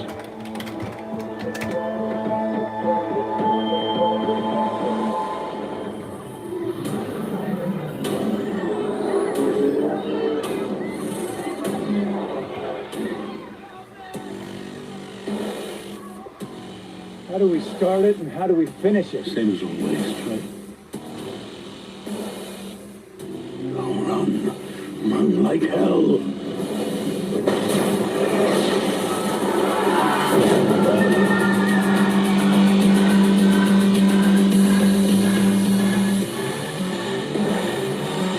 Looks like the task at hand has changed. Come on. What do you think it is? Maybe it's that. Hey, big fella! You friend or foe? No! Are you seeing this, Chief? Think I wake up looking this pretty? When you're holding me tight. Just mind your own bacon. All the way up the chief's ass? Looks like it's gonna be the hard way. What you do to me, it's so new to me. What you do to me, I'm taking it down, taking it home. What you do to me, from the moment you're mine.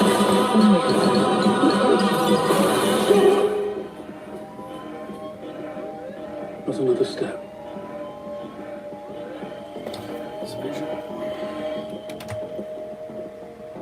What's the matter with you? You can't go. It's a trap. He's doing this. He's got us. You mind filling us in on what the hell you're talking about? Mr. Nobody. He's torturing us. Killing you. For me, he's making me watch you die. Again and again and again. That's impossible. Yeah, we beat him a year ago. No. You can't. I should have known. What the hell's going on here?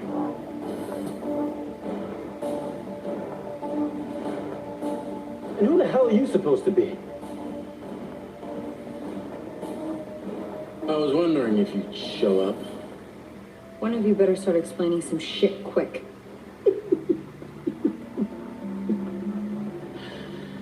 genius finally figured it out.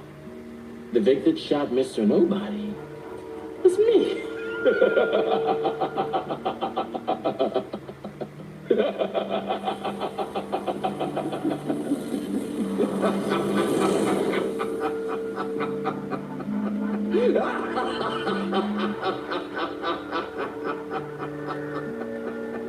That was me all along.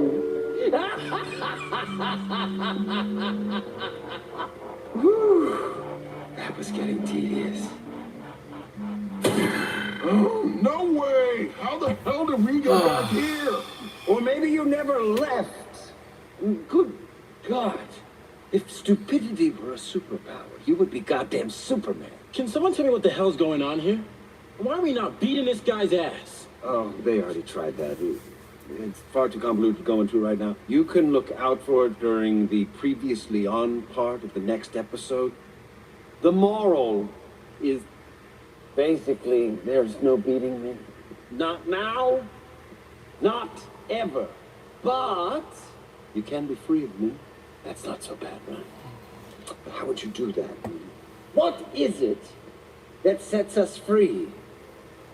You know the answer, Niles. I could go back to destroying them again. I mean, they're basically dead anyway. And I'm happy to work Cyborg into the mix.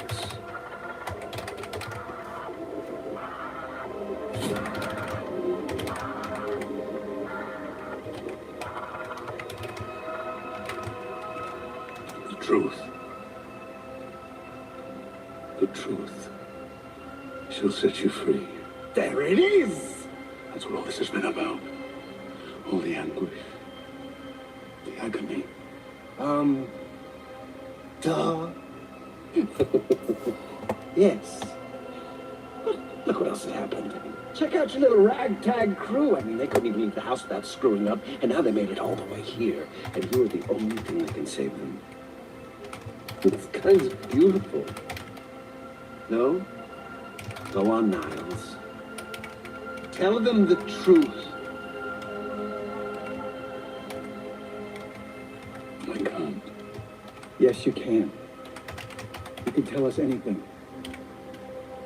It's all right, Max. If there's one thing we've all learned from this nightmare, there's no need for secrets between us. It's okay. You can do this, Chief.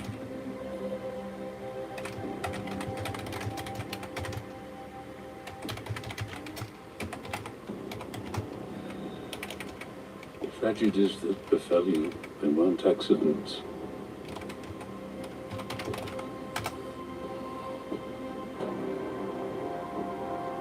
I was responsible for everything that has happened to each of you.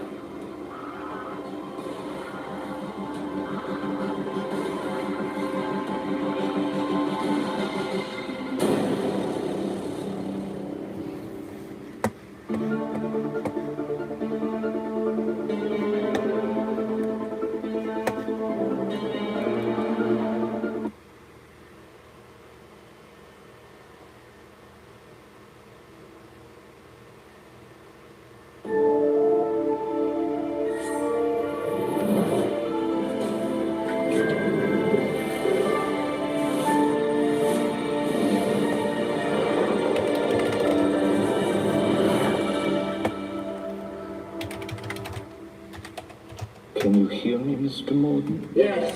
Cue the recap.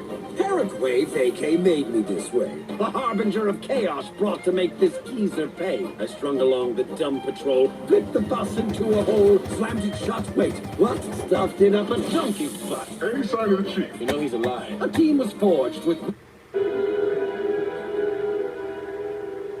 Please, let them go. What do you take me for, Niles? This was never about them. Making silly putty out of their fragile, fractured brains. No, that was all just extracurricular. Consider them abandoned conquests. Their future is their own now. God, I wonder what they'll do with it. What's does a family do when they realize they're no family at all? They're just rats in neighboring cages. They're just petri dishes on the same shelf. You know, I huffed and I puffed. But it was you all along, wasn't it, Niles? You destroyed them! Just like you destroyed Eric Morton. So you've had your revenge. What now? The sky's the limit, old friend. I'm gonna conduct a parade. I'm gonna guest host The View. I'm gonna become the next Bachelor. The world is a golden oyster for me now, but for you, Niles Calder, I envision a story that's a little different. I've been waiting decades to ask you this. How does it feel to be a nobody?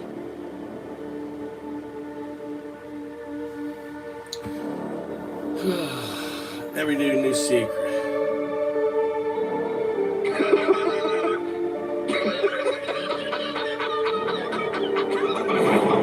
Yep, that's right, Zero. Every day. Not a new secret, a wonderful secret.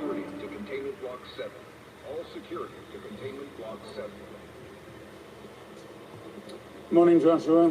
Bureau astronomers have confirmed your calculations. Next week's X-15 test flight is our clearest shot yet to intercept space anomaly. Very good, then. Meaning, after we knock this pilot from the sky, his name is Larry Trainer, by the way, Captain Larry Trainer, wife, 2 kids. If you read that passage again, after we potentially burn. if you read that passage again, it basically saying last time I saw you, you were doing an activity. Read the passage again and just read it as though it's code between two pedophiles, right? Gamming, and enigma. The only word that enigma can become is gamming. Gamming is a playful girl, so gamming is code, right? Enigma, kind of an enigma day, right? Are you having an enigma day? Meaning, are you gonna be with a gammy, a playful girl?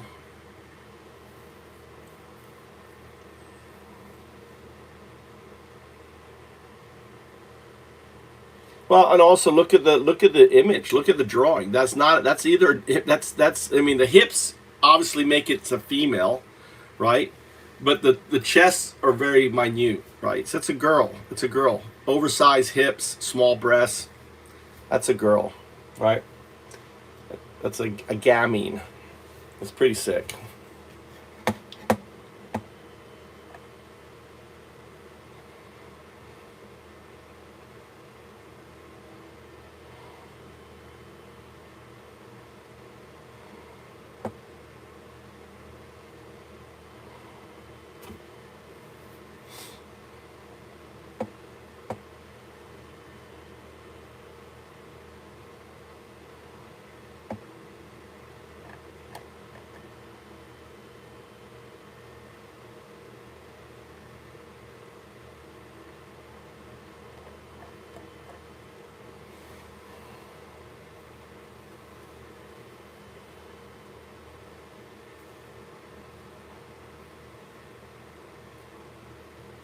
Well, I mean, I don't know. You have a best friend. You don't know what your best friend's up to for 15 years. You're peas in a pod for 15 years, Zero, and you don't know what that fucker's going. Look at the whole birthday book.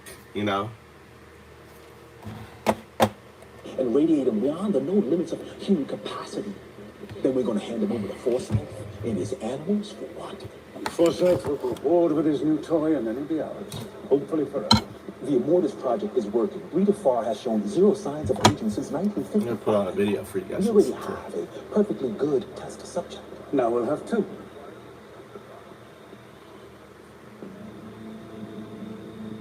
Where's the line? Nice.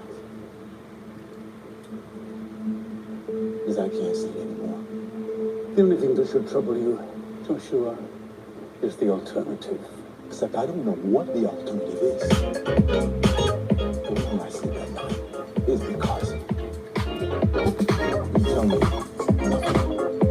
So, Destiny had on streamer XQC after the assassination of Charlie Kirk, and they got into a debate here because a lot of the people in the streaming world, a lot of them are very right-wing, or at the very least, somewhat right-wing, and they end up running cover for the right, even though they might nominally be more apolitical, but generally speaking, many of them lean right. They got into this debate here about, the reaction of the left and the right to the shooting of Charlie Kirk. And this is a fucking amazing clip because XQC gets absolutely bodied. Where he's trying to say, oh my god, the left, they're totally unhinged and they're so violent and this is unacceptable. And then Destiny comes in like a buzzsaw and lays out literally the exact opposite of what you're saying is the truth. Watch this. You would think it's a problem, but it's not. Every large media outlet and lawmaker on the left has unequivocally called it out as bad. 6 months ago, we learned our lives. Every person on the right is calling for fucking war and vengeance. Oh my, see, that's the utopia pill. I think this is like. What's the utopia pill? What's the utopia pill? What do you mean by that? It's the leftist, dumb fuck colored glasses. I'm trying. Dumb fuck colored glasses? Bitch, what? Dumb fuck's not a color, dog. Oh my, this is gonna get worse, isn't it? The left is calling this out. No, they have not. Bro, the way that they portray these things that happen. Click this and show your stream. Click this and show your stream, and then you can find counterexamples. I got nothing else to do today. Go ahead, click this, show your stream, and let's just walk through both pictures, and then you can do all the counterexamples you want. Okay? Yeah, I'm looking at a picture. What about it? Left. Click the left one. On the top left, we've got former President Barack Obama. We've got former President Joe Biden. We've got huge international mainstream. What he's pointing out is all of these big name Democrats were unequivocally condemning the shooting of Charlie Kirk. Media figure Mehdi Hassan. Bottom left, alternative left-wing media figure Cenk Uygur. We've got hopeful presidential candidate current Senator Bernie Sanders. We've got Mamdani from New York City. We've got California Governor Gavin Newsom. We've got David Hogg, who's a DNC chair. And by the way, notice everybody that Destiny's listing here, it runs the gamut.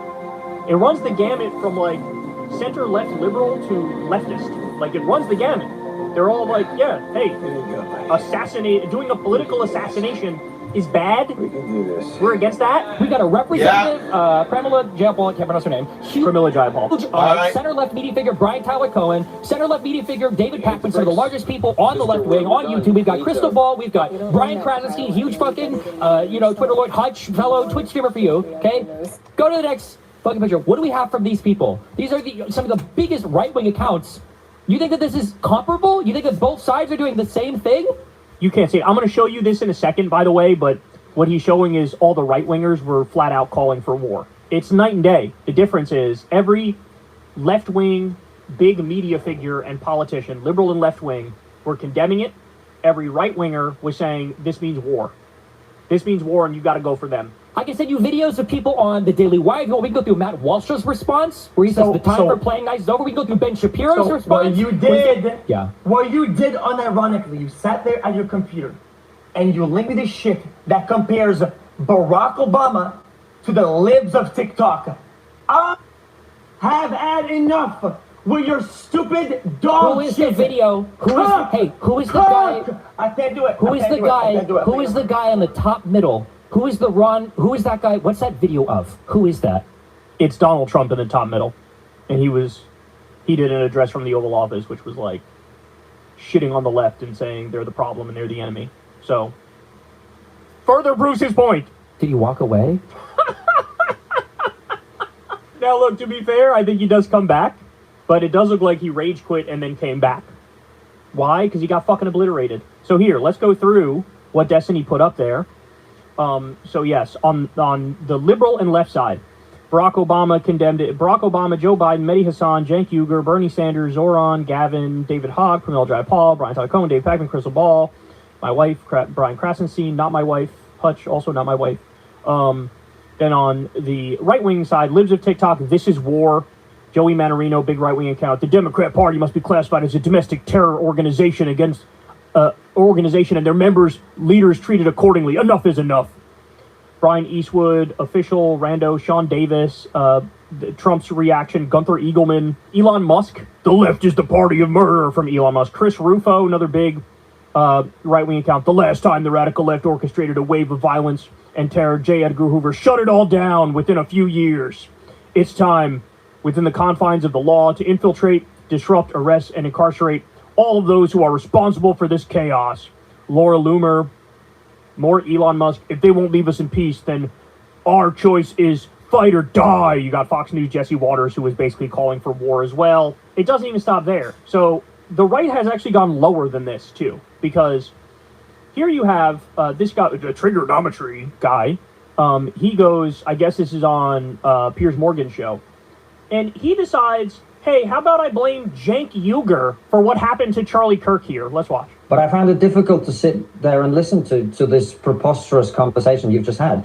I don't understand what... this time last year, I sat across from one of your guests, Cenk, on that particular occasion, in which he tried to persuade me for 20 minutes that Donald Trump was a fascist. 'Cause he is! If anything bad happens to anybody on the right, they say, you're no longer allowed to tell the truth. You're no longer allowed to point out he opened up Alligator Alcatraz and sent people to a gulag concentration camp in El Salvador called CCOT and wants to send 30,000 immigrants to Guantanamo Bay. You're not allowed to point that out. You're not allowed to point out that ICE thugs are walking around with fucking masks on, waiting outside of courtrooms and rounding people up, even if the immigration judge says, you're free to go. You're not allowed to point out that he's threatening Greenland, he's threatening Canada, he's threatening Panama, he's already bombed Iran, Yemen, Somalia. You're not allowed to point that out. You're not allowed to point out he already illegally invaded LA, he invaded DC, he invaded, or he wants to invade Chicago, but the governor fought back, so now he's changing that to Memphis. You're not allowed to point out any of these things, which objectively show he meets the definition of a fascist. You can't point that out because somebody on the right got shot at. No, I'm sorry. You can condemn violence while also saying, I will also tell the truth about the political project that the right is engaged in. It's so amazing. They immediately take this moment to wage a war on factual accuracy. 伊勢丹ビューティーオンライン。三越伊勢丹だから安心できる品質。400ブランド1万点を超える品揃え。お得で嬉しいサービスも。デパコス専門オンラインストア伊勢丹ビューティーオンライン。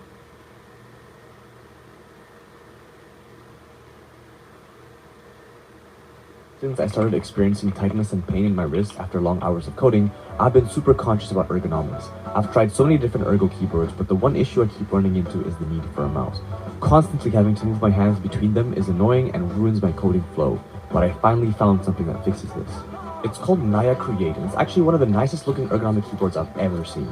It's far from the chunky, ugly ergo keyboards that I've tried before. It has a fully aluminum unibody with low profile mechanical switches. But guys, ergonomics is not a one-size-fits-all solution, and this keyboard has so many customizable variables to help you fit the board to your own needs. It has interchangeable input modules, adjustable tenting, you can even hot swap the switches, and the software allows you to customize every key press and module binding. It really has all the features of all the highest-end keyboards combined. I gotta say, I was skeptical at first, but this is really the complete package, and the investment towards my health and productivity has really been worth it.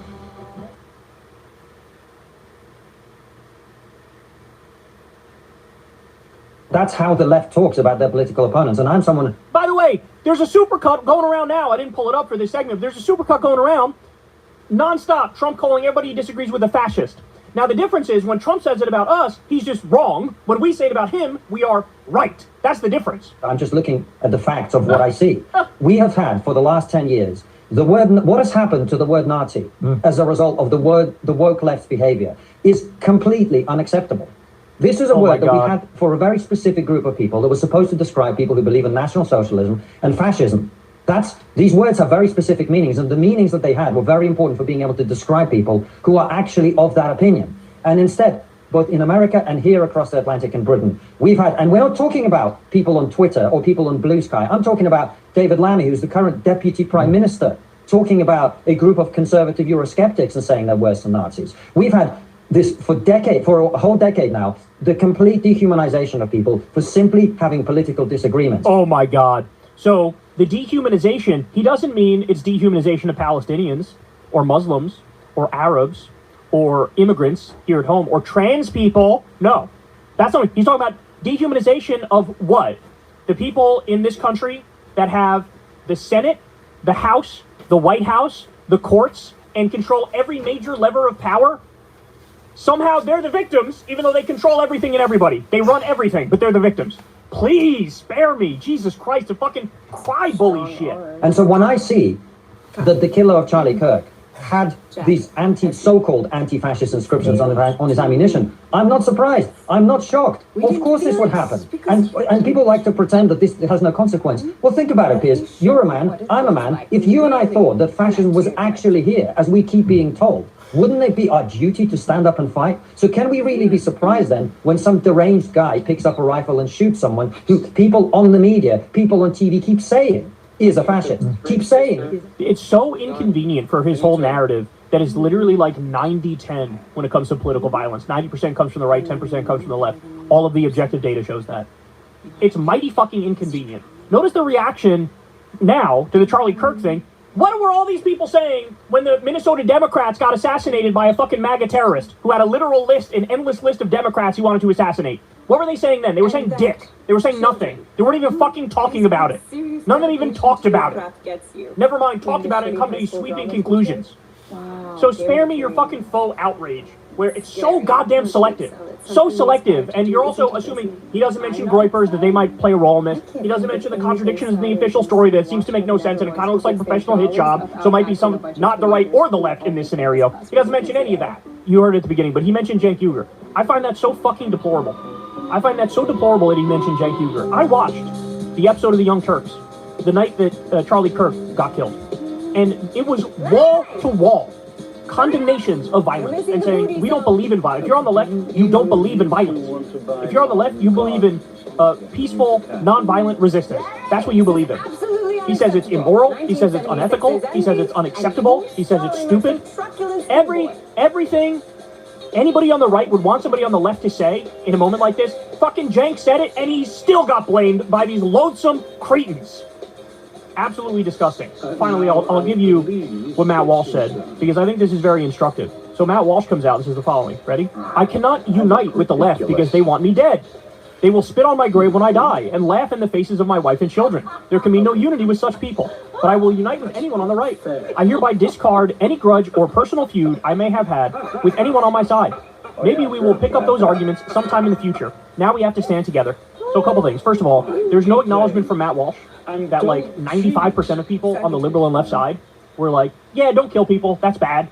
He just hyper-focuses on like based tanky Stalin 6969 on Twitter, who was celebrating the death of Charlie Kirk, and pretends like that is broadly the left, right?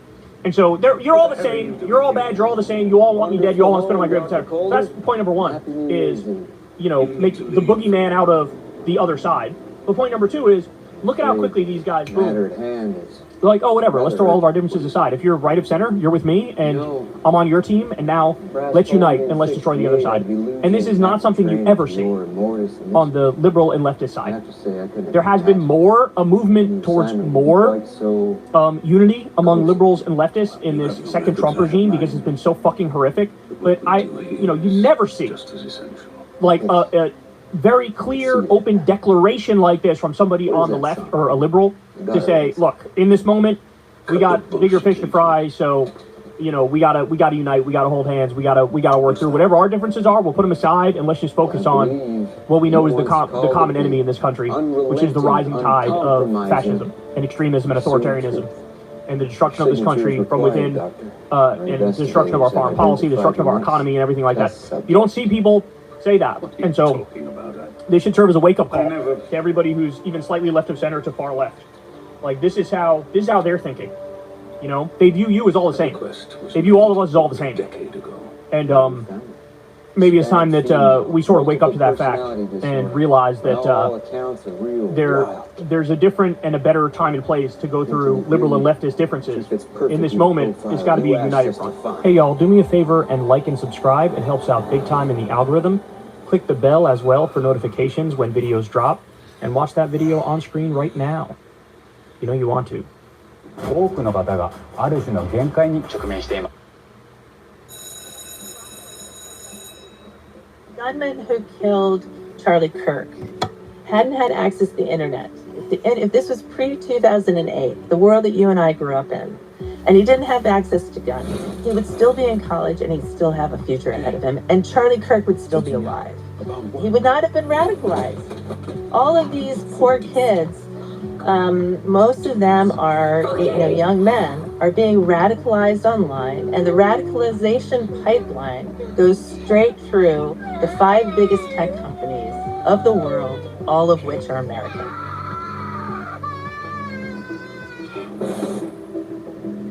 So the murder of Charlie Kirk, this feels different. It feels as if we're on the precipice of something really dark. And I was thinking, when's the last time this was in this type of dark mood? And I would argue it's been a very long time. I'm not really happy to have you here. First things first, I have an announcement to make. What the hell happened here? On next week's show, this time next week, next Monday, September 22nd, Kamala Harris is going to be here. This is going to be her first full-scale news interview. There's something very strange going on. 26. Between now and 2028 is that there is always an end game to democracy. And the end game is, how does an aspiring dictator actually finally shut the door on democracy? And it's not easy to do, because citizens don't want to give up their rights and freedoms. And so if they think they're losing, that democracy is about to disappear, they'll fight against that. So the strategy that you see these aspiring dictators pursue time and time again is they seek a crisis or an emergency, or they manufacture a crisis or a war. Netanyahu is doing that right now in the Middle East to keep himself in power. But it could also be something like the Charlie Kirk murder, where you use this, and we have a name for people who use, they're violence entrepreneurs. You use a violent episode to, one, demonize your opponent, say, oh my gosh, look, they're animals, or they're dangerous, or they're going to kill you. And two, to convince people that power needs to be centralized, to declare a state of emergency, to declare martial law. And people will almost always trade freedom for security. And so I don't think this is that Reichstag moment. And I write about it in my Substack newsletter. This is not the Reichstag moment, but I think there will be a moment between now and 2028 where Trump finds some crisis and uses it to scare the bejesus out of Americans and convince them that he needs to gain more power to protect them, and Americans are going to give it to him. I've read that a lot of times that these individuals think that they're, in order to capture social capital, believe that this is sort of a heroic act of violence. I've also noticed a pattern with political violence, that it tends to be young men, young white men. And I'm curious also, have you done any studies connecting online behavior and a certain type of online behavior with either political violence or just mass shootings in general? I haven't done that particular research. Interestingly enough, Facebook has. Do you remember a few Decembers back, there was a whistleblower, a Facebook employer named Frances Haugen, who turned over tens of thousands of pages of internal Facebook documentation to Congress and to the Wall Street Journal. And those documents outlined the internal experiments and studies that Facebook had done with the universe of the data that only Facebook has access to. And they looked at the effects of online time on a whole host of outcomes, from depression to anxiety to violence. And, not surprisingly, they found that the more time you spent on Facebook and I assume other social media outlets, and again, you'd have to look at the content they were looking at, the more likely you were to experience a lot of these negative outcomes. So Facebook knows that. We also found out recently that Facebook suppressed information they had about the effects of social media on children. So we know that spending hours and hours a day alone in your living room or in your bedroom watching violent videos or engaging in really extremist chat rooms does increase how radical you ultimately become and how likely you are to use violence. So, and then to get back to young men, the vast majority of this type of violence is committed by young men, and young men are spending more and more time online. And in some ways, it's really a tragedy. It's a tragedy. Here are all these, young men with promising futures. This was an A student. He got a full scholarship to college. He had his whole world ahead of him. And yet, most of his time increasingly was spent online. And we'll find out exactly what he was looking at and what he was engaging in. But we know that does not make for healthy, well-adjusted, peaceful people.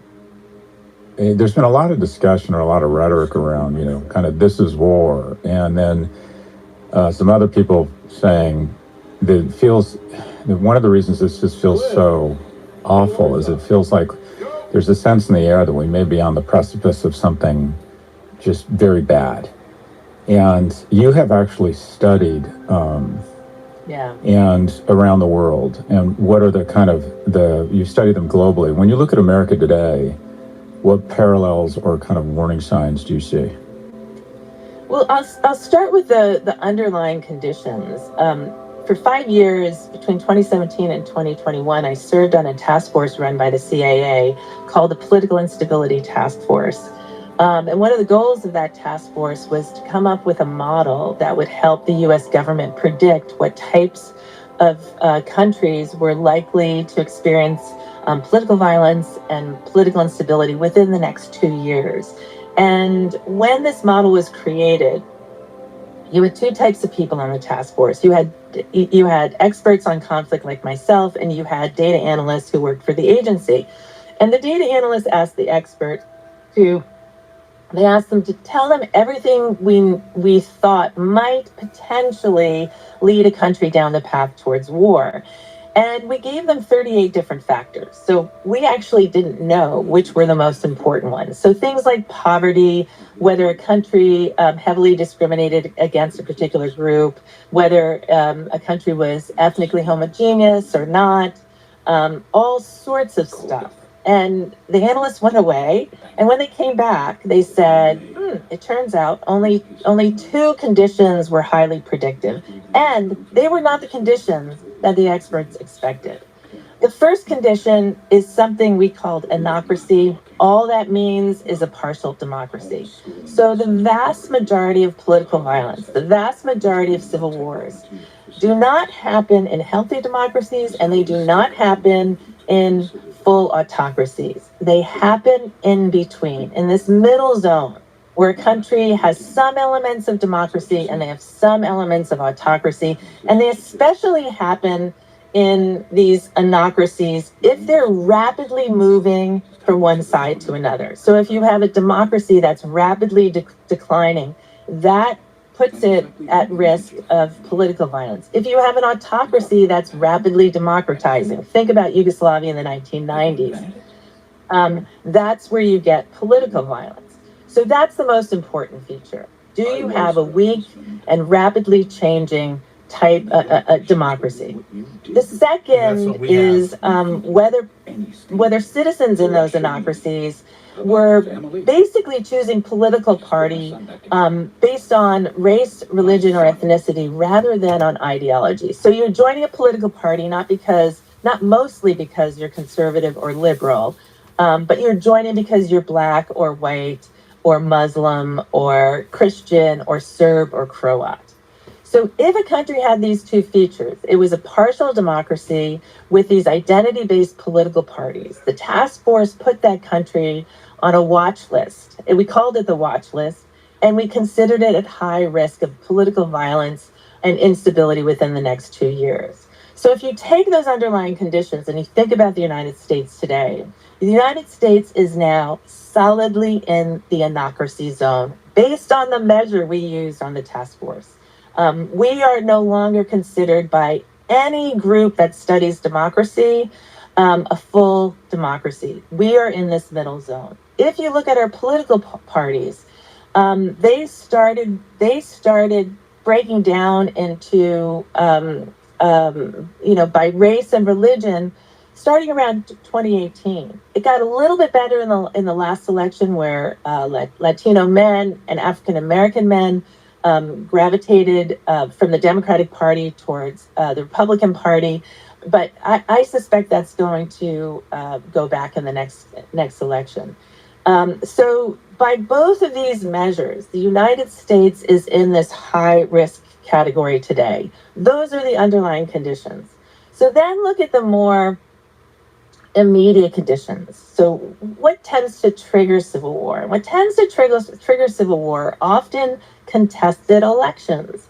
It's elections that people don't trust, elections that are very close, and elections that have this sort of winner-take-all, zero-sum feeling to them. That if you lose the election, there might never be another election again, and you might permanently be shut out of power. When you have that surrounding elections, people tend to start to give up on playing by the rules, and the more extreme elements in the parties and their message, which is, the system is broken, we're never going to fix it, violence is justified, that message begins to resonate with the more moderate members of the party, and that's when you start to get in trouble.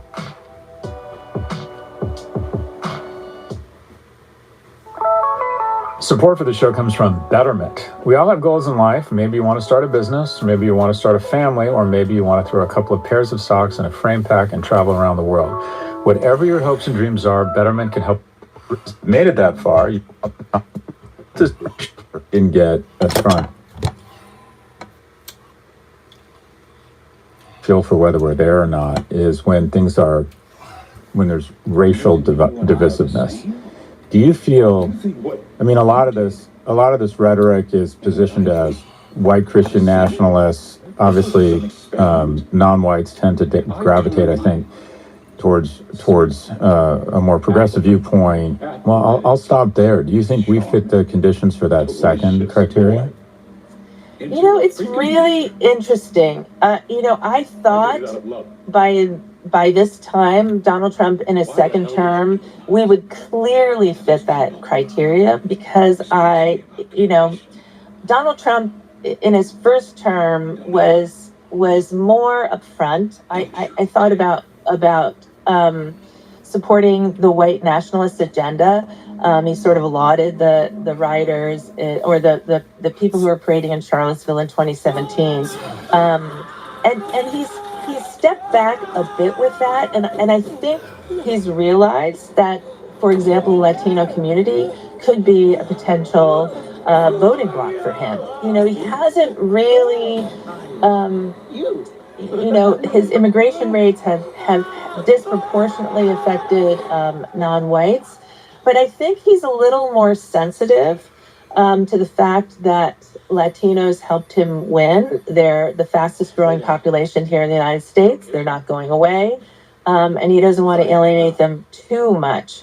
And because the white population is declining compared to other groups in the United States, the Republican Party needs to reach across racial and religious lines. And so I think he's been a little more sensitive to that. But having said that, after the 2020 election, if you looked at who voted, how Americans vote, the vast majority of Black Americans voted Democrat. They still do. A majority of Latinos vote Democrat. A large majority of Muslims and Jews and Asians vote Democrat.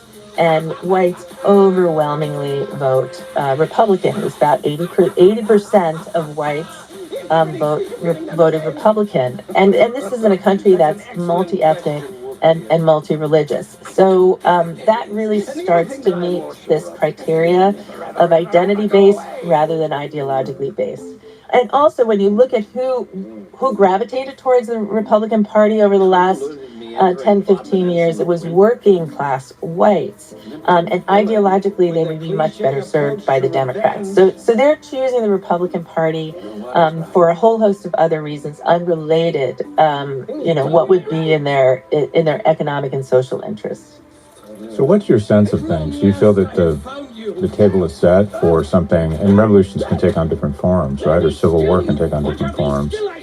Do you think the table has been set for some sort of civil unrest that only gets worse and worse? Or like most things, will the half-life of this be a few weeks and we'll move on to the next big thing? I wish I didn't have to say this. I think we're actually in a really very tough, bad spot. And I'll tell you why. America has experienced political violence throughout our history. And in the 60s, we saw that. But the response was almost always uniform. If we go back even to the 1990s, in the 1990s, we started to see the rise of violent extremist militias in the United States. And Americans didn't see this until the Oklahoma City bombing in 1995, and that sort of threw them into the limelight. And the response to that by American citizens was absolute horror, absolute condemnation. It didn't matter what drove this person, it didn't matter what political affiliation he had. All Americans condemned that violence. The second thing that happened was it activated the FBI to aggressively go after militia groups across the country and figure out who the leaders were, figure out where they were organizing, and really in some respects neutralize them. So if you look at 1995, it was the peak of militias in the United States until recently. And after the FBI started focusing on this problem, we saw a pretty consistent and rapid decline. That is not happening today. We've seen the rise of militias pretty quickly since about 2008 with the election of Barack Obama. And now we're seeing a series of domestic terror attacks. And the response isn't by the FBI, let's look at the problem that we have and let's root it out and let's figure out what's driving this. And the response by Americans is not, this is absolutely terrible. You're seeing pockets saying this is war, we need to get retribution. We need to, eliminate the enemy. And this is not a healthy dynamic. We need to treat this in a unified way, that violence in whatever guise, especially politically motivated violence, is not acceptable, and the FBI needs to address that. And we have an FBI that is politically motivated and not necessarily interested in rooting out all types of violence. We hit 20 seconds yesterday. At least, I think we did. Support for the show comes from LinkedIn. As a small business owner, you don't have the luxury of clocking out early. Your business is on your mind 24/7. So when you're hiring, you need a partner that grinds just as hard as you do. That hiring partner is LinkedIn Jobs. When you clock out, LinkedIn clocks in. It makes it easy to get qualified candidates that you can manage all in one place. LinkedIn can help you write job descriptions and then quickly get your job in front of the right people with deep candidate insights. Either post your job for free or pay to promote. And promoted jobs get 3 times more qualified applicants. You can let your network know you're hiring and add a hashtag hiring frame to your profile picture and get 2 times more qualified candidates. Based on LinkedIn data, 72% of SMBs using the platform say that LinkedIn helps them find high-quality candidates.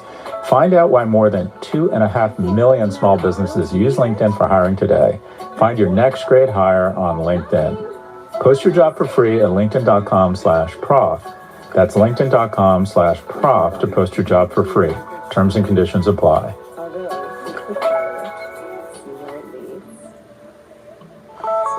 Support for the show comes from Upway. If you're tired of being stuck in traffic or watching gas prices climb higher and higher, you're not alone. There's a better, freer way to stop a speaker, up from 1 in 5 in 2020. What do you account for the change, or what do you think is responsible for the change? I think the single biggest factor that's driving a lot of the breakdown of societal norms and societal threads and societal decency and civility is the internet.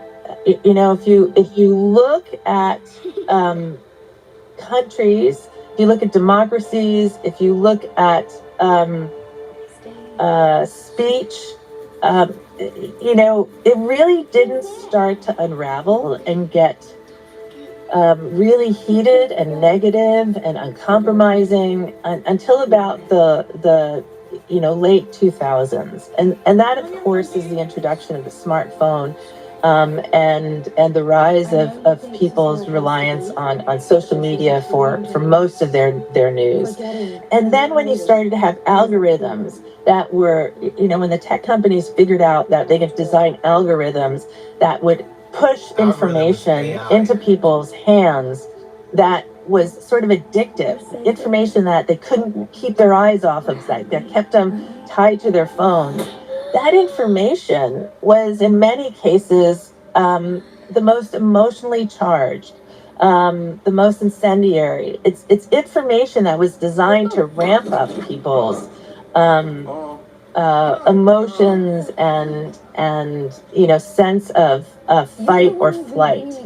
And I don't think it's a surprise that 20 years later, we have a society that is much more distrustful of each other, distrustful of the system,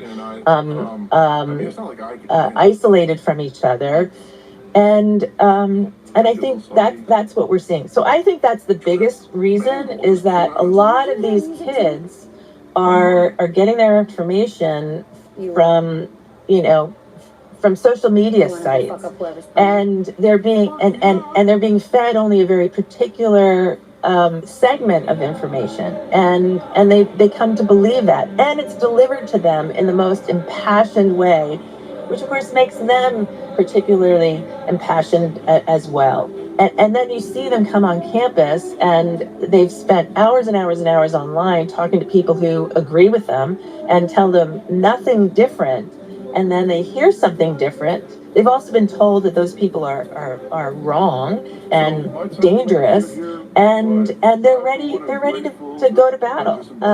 So that's, I think, a big part of it. I actually think universities have done a terrible job educating students and taking this issue head on, and talking about the importance of free speech, teaching students about debate, teaching students to listen to arguments and to take them seriously, and then to debate the ideas in a reasonable, logical way.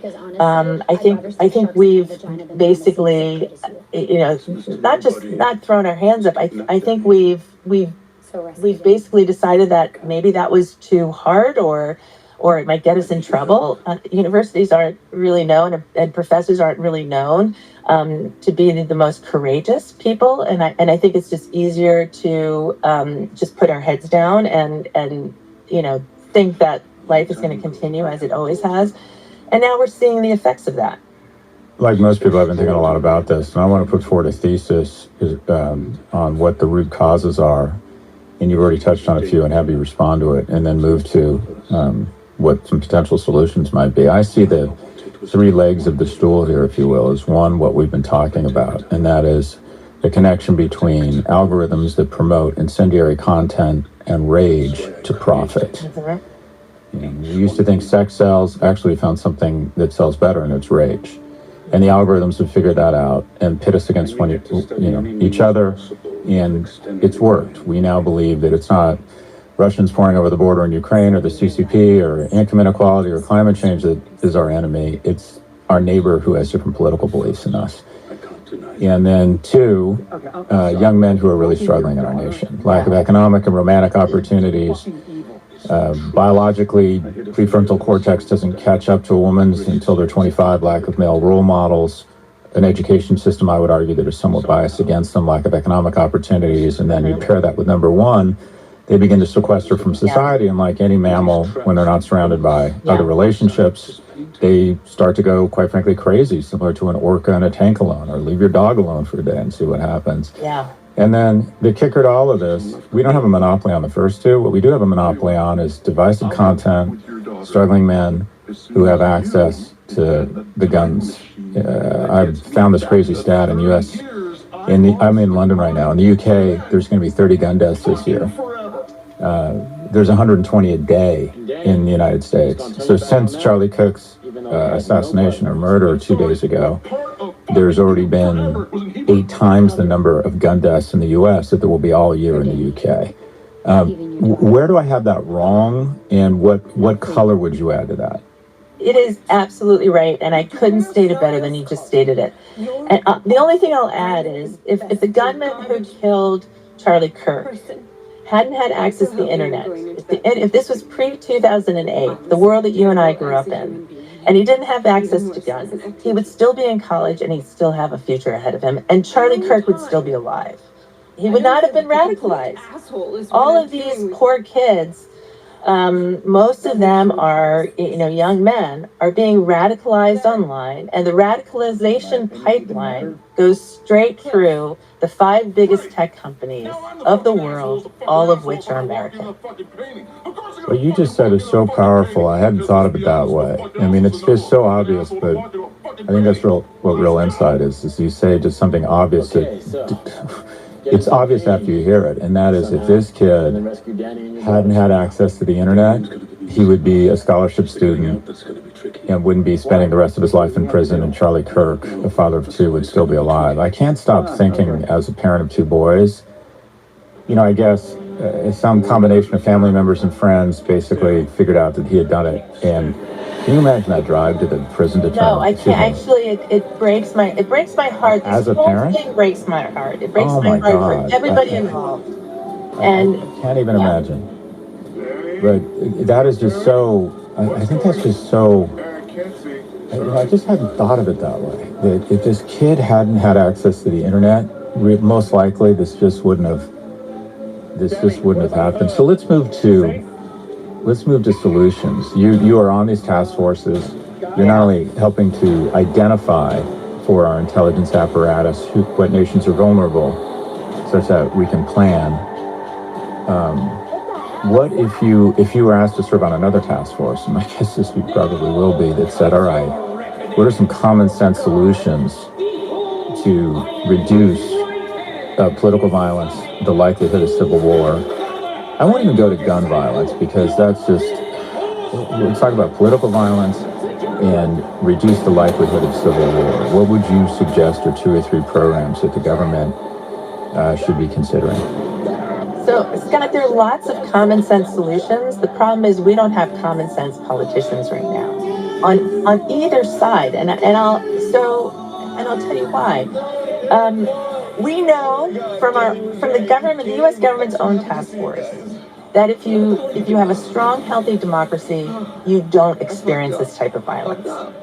You actually experience peace and prosperity, like the United States has done for, certainly since the end of World War II, and for Black Americans since the Civil Rights Movement. So that is the single most important thing we can do, is to strengthen our democracy. But if you look back, we know all the really undemocratic features of the American government. Everybody knows what needs to be changed. We need to get rid of gerrymandering. We need to reform the Senate. We need to get rid of the Electoral College. We absolutely have to get big money out of politics. When Biden came into power in 2020, the Democrats controlled all 3 branches of government, right? And they knew that democracy was in trouble here in the United States. And they were not able to get a single reform passed. So our democracy was no stronger after Joe Biden left office than it was beforehand. So what does that tell us? It tells us that we're not going to reform our democracy anytime soon. The Democrats either aren't able to reform it or aren't willing to reform it, and the Republicans are not going to reform it because they they disproportionately benefit from the current system. So then go to the second fact, which is, these identity-based politics can really create a very combustible political atmosphere. Well, I mean, maybe, right? Maybe Trump and the Republicans will increasingly reach across religious and racial lines. But then they're going to face the same problem that Democrats faced in the 1960s. If they reach and across racial and religious lines, they're going to lose a big portion of their base. And a big portion of their base are conservative whites, and a subset of that are white nationalists. So they will fight having the Republican Party have a bigger tent. So that's probably not going to happen anytime soon. So then, what would you do if I was on another task force and someone said, okay, give us a common sense solution that we can implement now that will almost certainly have a big and quick effect? Regulate the algorithms of social media, right? Again, the 5 biggest tech companies in the world are all American companies, and they are essentially unregulated. And we are increasingly seeing all the big negative societal effects that unregulated social media is having, not just on the American public, but on our democracy and on societies and democracies around the world. So that's what I would tell our politicians. I would say, have the courage to take on the tech companies. Give us the money that's pouring into your campaign coffers. Do what's right for America. Do what's right for your teenage boy.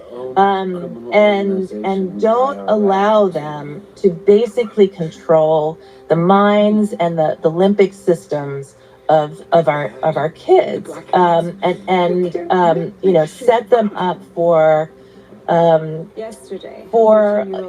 life that will be more divided, more hate-filled, less prosperous, more violent than they would have otherwise gotten. I think we should leave it there. Barbara F. Walters is a professor at UC San Diego School of Global Policy and Strategy and a leading expert on civil wars, extremism. What's the point?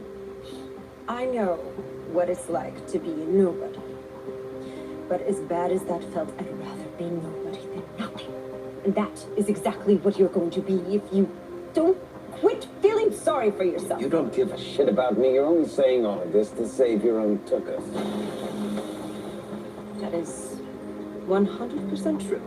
But think about it this way.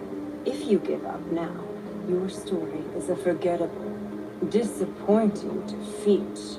But if you take up your narration once again, you can turn your tale into something beloved by all, told and retold time after time. A comeback. What do you want me to do? Looking for an online STCW training course? My life there was really good.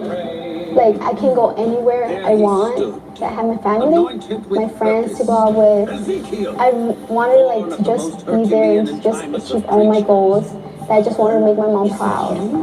After years of living in fear, facing threats from gangs in their native Guatemala, honor student and star athlete Nori Santay Ramos and her mother Estela had been rebuilding their lives in Los Angeles.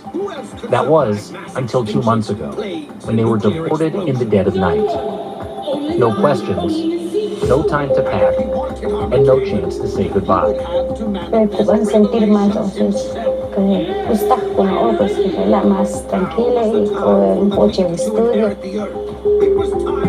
We traveled to Guatemala to meet them. This is their story. Why? A god would not be sated on scraps of guano alone. Ezekiel had a new to appetite. He desired to eat the world.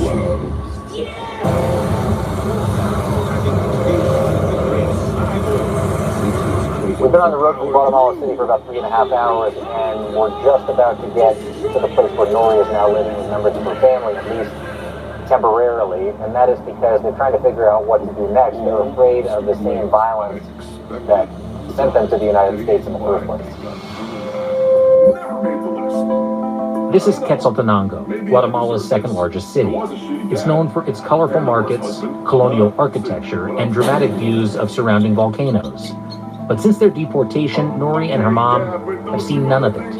Instead, they're living in hiding.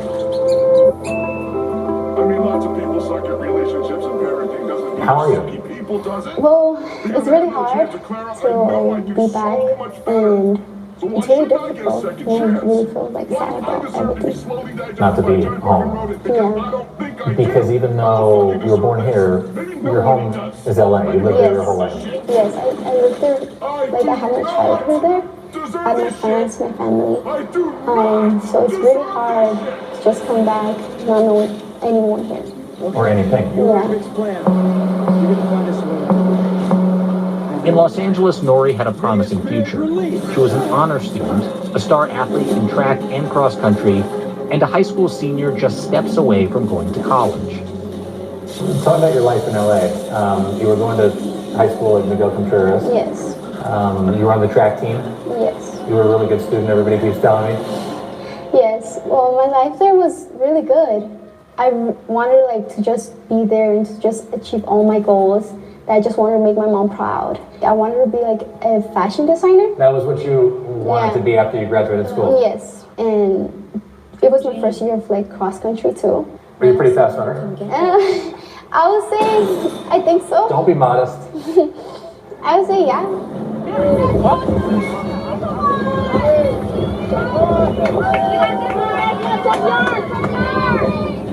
It's really hard for me to talk about it. It's one of your favorite things to do? Yes, and I was also doing taekwondo. So I was like, oh, I'm gonna do taekwondo as well and go for a lot of tournaments. So it's really hard for leave it all behind and just coming back here. On June 30th, during what was supposed to be a routine immigration check-in, one of many in their years-long effort to adjust their legal status, officials told them their asylum case was over. We went to a little room and they told us to sit down and close the door. And they were like, I'm sorry to say this, but your case is over. We will take you guys with us. What was going through your head? I was just so in shock. I was like, why are you guys taking us? She's like us. They were flown from Los Angeles to a detention center in Texas. 3 days later, as Americans celebrated freedom on the 4th of July, Nori and Estella were sent back to Guatemala, a country Nori barely remembers. Do you have any friends here? No. Nobody. Do you know the city? I don't know. I told my mom I'm gonna be lost here because I don't know nobody. You feel lost.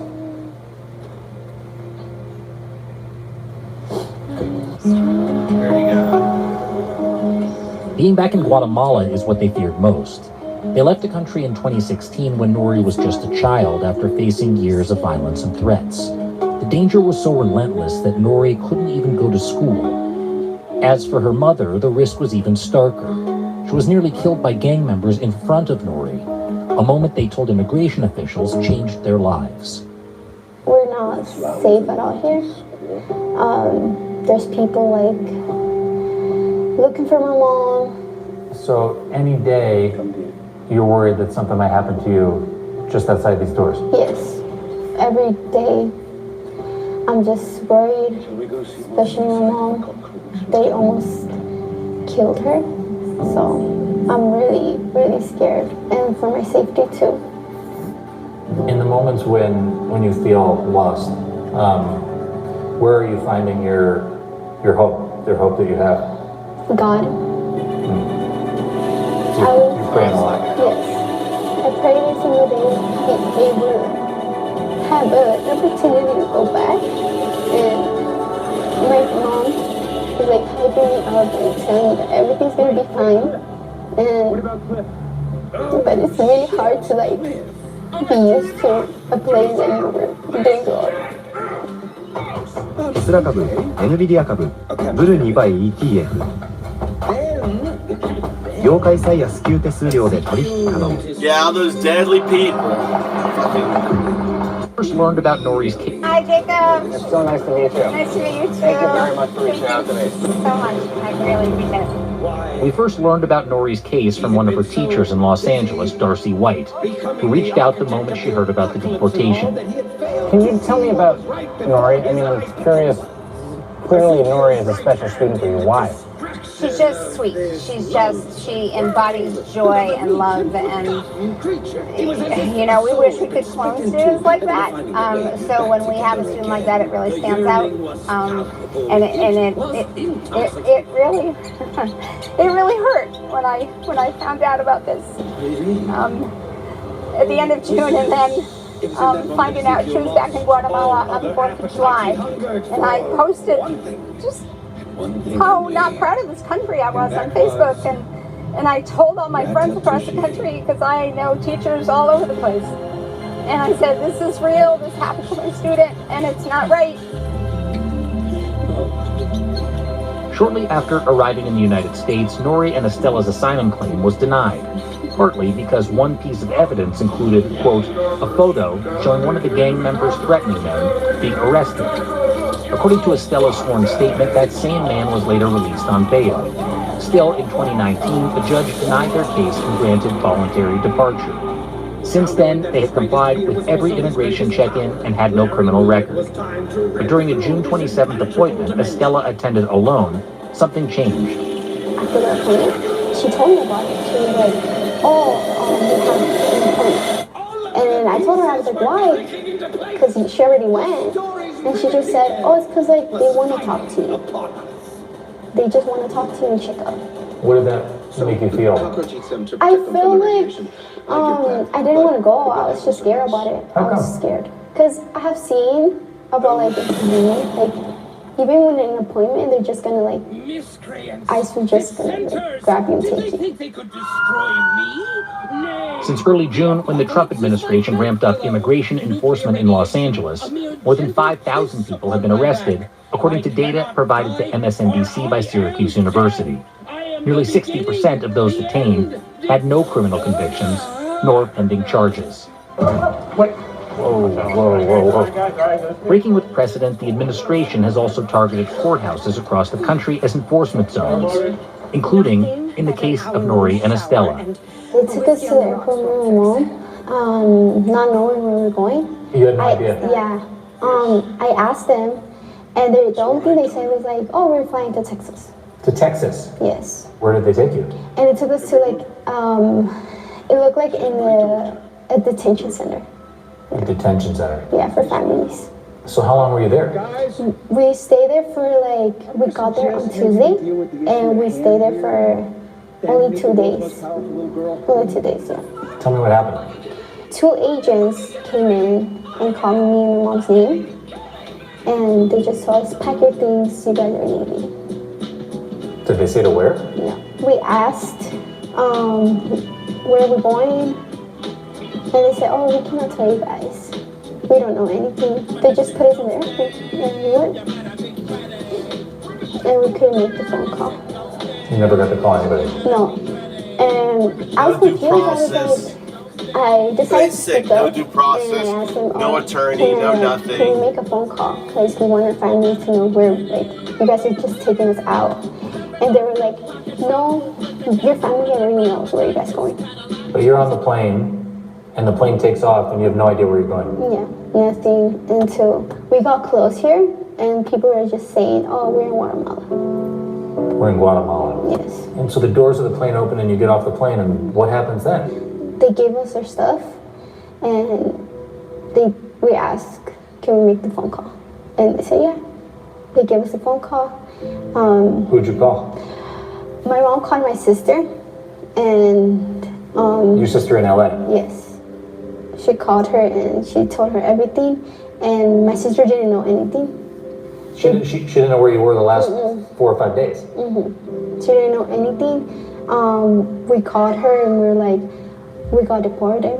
We don't know where we're going. Then she was like, they didn't call us anything. They just lied. Do you think it's fair, Nori, what happened to you? No, it's not fair at all. Because we had like a case going on. It was not my mom's fault. Well, you were trying to do the right thing. Yes. Do you think that they knew that you were an honor student? I don't think so. Do you think that they knew that you were a star runner? How about that you were going to go to college? They didn't know anything. And that you wanted to be in fashion? Maybe they didn't care. They were just like, no. They didn't care. They're Nazis. We have to just deport them. What's it like when you wake up here? It's not my home.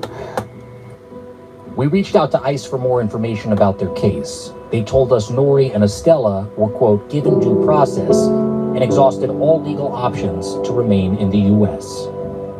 Lie.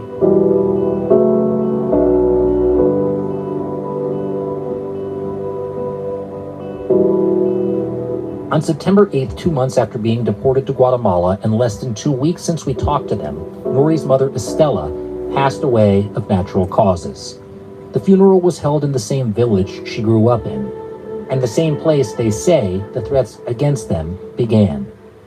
Nori now finds herself in a country she doesn't know or understand, without friends, without some of her closest family members, and without her mom.